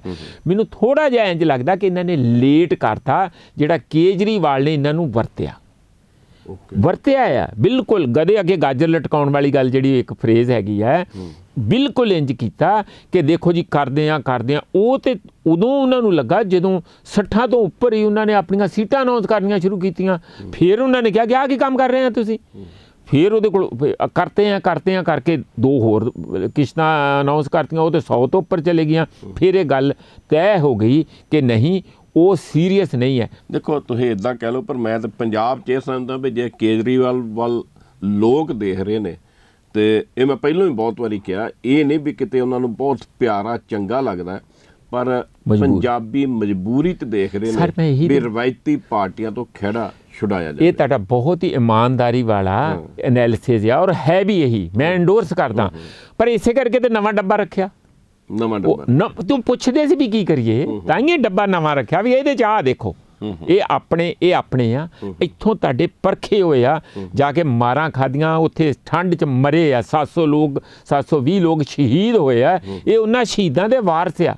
ਆਪਣੀ ਮਿੱਟੀ ਦੀ ਸੁਗੰਧ ਤੇ ਇੱਥੋਂ ਦੇ ਪਾਣੀ ਤੇ ਹਵਾ ਦੀ ਜਿਹੜੀ ਹੈ ਉਸ ਦੀ ਸੁਗੰਧ ਖਾ ਕੇ ਐਤਕੀ ਥਿੜਕਿਓ ਨਾ, ਕੋਈ ਗਲਤੀਆਂ ਕਮੀਆਂ ਹੋਣ ਉਹ ਮਾਫ ਕਰਦੇ ਹੋਏ ਇੱਥੇ ਇਕੱਠੇ ਹੋਇਓ, ਤਾਂ ਕਿ ਜਦੋਂ ਆਉਣ ਵਾਲੀ ਕੋਈ ਹੋਰ ਵੀ ਇਹਨਾਂ ਪਾਰਟੀਆਂ ਦੇ ਜਿਹੜੇ ਸਾਂਝ ਪਾਰਟੀਆਂ ਆਪਸ ਵਿੱਚ ਰਲ ਜਾਂਦੀਆਂ, ਤੁਹਾਨੂੰ ਪਤਾ ਰੋਜ਼ ਇੱਕ ਦੂਜੇ ਜਾਂਦੇ ਵੀ ਆ, ਕਦੇ ਹੁਣ ਬੀਜੇਪੀ ਵੱਲ ਚਲੇ ਗਏ, ਅਕਾਲੀਆਂ 'ਚੋਂ ਵਿੱਚੇ ਕੁਝ ਬੀਜੇਪੀ ਦੇ ਅਕਾਲੀਆਂ ਵੱਲ ਚਲੇ ਗਏ ਸੀ ਪਿੱਛੇ ਜੇ, ਹੈ ਅਨਿਲ ਜੋਸ਼ੀ ਵਗੈਰਾ, ਕੁਝ ਕਾਂਗਰਸ 'ਚੋਂ ਜਾ ਰਹੇ ਆ, ਕੁਝ ਕਾਂਗਰਸ 'ਚ ਆ ਰਹੇ। ਇਹ ਤੇ ਸਾਰੇ ਐਉਂ ਘਿਓ ਖਿਚੜੀ ਆ, ਇੱਕ ਦੂਜੇ ਨਾਲ ਬੈਠ ਕੇ ਸ਼ਾਮ ਨੂੰ ਤੈਅ ਕਰ ਲੈਂਦੇ ਵੀ ਕਿਹੜਾ ਘੋੜਾ ਥੋੜਾ ਲੰਗੜਾਉਂਦਾ ਜਾਂ ਚੱਲਦਾ, ਉਹਨੂੰ ਬਦਲ ਕੇ ਦੂਜੇ ਦਾ ਲਿਆਓ, ਨਹੀਂ ਤੇ ਮੇਰੇ ਕੋਲ ਨਹੀਂ ਹੈਗਾ, ਨਾਲ ਦਾ ਗਵਾਂਢੀ ਦਾ ਮੰਨ ਲਓ, ਆਪਾਂ ਰੇਸ ਤੇ ਲਾਉਣੀ। ਇਹ ਕੰਮ ਇਹਨਾਂ ਦਾ ਪਰਦੇ ਪਿੱਛੇ ਚੱਲਦਾ ਰਹਿੰਦਾ। ਇਹ ਬੰਦੇ ਸਿੱਧੇ ਸਾਦੇ ਬੰਦੇ ਆ, ਲੋਕਾਂ ਦੇ ਵਿੱਚੋਂ ਪਰਖੇ ਬੰਦੇ ਹੋਏ ਆ ਤੇ ਲੋਕਾਂ 'ਚੋਂ ਉੱਠੇ ਬੰਦੇ ਆ। ਮੇਰਾ ਖਿਆਲ ਹੈ ਕਿ ਲੋਕਾਂ ਨੂੰ ਗਲਤੀ ਨਹੀਂ ਕਰਨੀ ਚਾਹੀਦੀ। ਇੱਥੇ ਗੱਲ ਖਤਮ ਕਰਦੇ ਆ। ਸੋ ਅੱਜ ਸਾਡਾ ਦੱਸਣ ਦਾ ਮਕਸਦ ਇਹ ਸੀ, ਪਰਦੇ ਦੀ ਗੱਲ ਪ੍ਰੋਗਰਾਮ ਵਿੱਚ, ਵੀ ਪਰਦੇ ਦੇ ਪਿੱਛੇ ਸੰਯੁਕਤ ਸਮਾਜ ਮੋਰਚੇ ਵਿੱਚ ਕੀ ਹੋ ਰਿਹਾ ਤੇ ਉਸ ਪਰਦੇ ਦੇ ਪਿੱਛੇ ਪ੍ਰੋਫੈਸਰ ਮਨਜੀਤ ਸਿੰਘ ਹੋਣੀ ਬਹੁਤ ਸਰਗਰਮ ਨੇ, ਸਕਰੀਨਿੰਗ ਕਮੇਟੀ ਦੇ ਮੈਂਬਰ ਨੇ, ਔਰ ਇਹਨਾਂ ਨੇ ਜਿਹੜੀ ਗੱਲ ਕਹੀ ਹੈ ਵੀ ਇਸ ਰੋਲ ਘਚੋਲੇ ਵਿੱਚ ਅਸੀਂ ਸਿੱਧੇ ਸਾਦੇ ਲੋਕ ਵੀ ਆਪਣਾ ਡੱਬਾ ਰੱਖਣਾ ਚਾਹੁੰਦੇ ਸੀ ਤਾਂ ਜੋ ਜਿਹੜੀ ਲਿਬੜੀ ਤਿਗੜੀ ਸਿਆਸਤ ਹੈ ਉਹਦੇ ਵਿੱਚ ਕਿਤੇ ਸਵੱਛਤਾ ਆ ਸਕੇ। ਆਸ ਕਰਦੇ ਹਾਂ ਲੋਕ ਸਵੱਛਤਾ ਲਿਆਉਣਗੇ, ਪਰ ਲਿਆਉਣੀ ਕਿੰਨੇ ਹੈ? ਵੋਟਰਾਂ ਨੇ ਲਿਆਉਣੀ ਹੈ, ਪਰ ਚਿੰਤਾ ਜਿਵੇਂ ਪੰਜਾਬ ਦੇ ਲੋਕਾਂ ਨੂੰ ਹੈ, ਸ਼ਾਇਦ ਪ੍ਰੋਫੈਸਰ ਮਨਜੀਤ ਹੋਣਾ ਨੂੰ ਵੀ ਹੈ ਵੀ ਕਿਤੇ ਚੋਣ ਅਖਾੜੇ ਵਿੱਚ ਆਉਣ ਨਾਲ ਉਹ ਚਟਾਨ ਵਰਗੀ ਏਕਤਾ ਲੋਕ ਲਹਿਰ ਜਿਹੜੀ ਹੈ ਉਹਦੇ ਵਿੱਚ ਤਰੇੜਾਂ ਨਾ ਪੈ ਜਾਣ। ਜੇ ਤਰੇੜਾਂ ਪੈ ਗਈਆਂ ਤੇ ਲੱਗਦਾ ਫਿਰ ਲੋਕ ਆਵਾਜ਼ ਜਿਹੜੀ ਹੈ ਹੋਰ ਖੁੰਡੀ ਤੇ ਹੋਰ ਮੱਧਮ ਹੋ ਸਕਦੀ ਹੈ।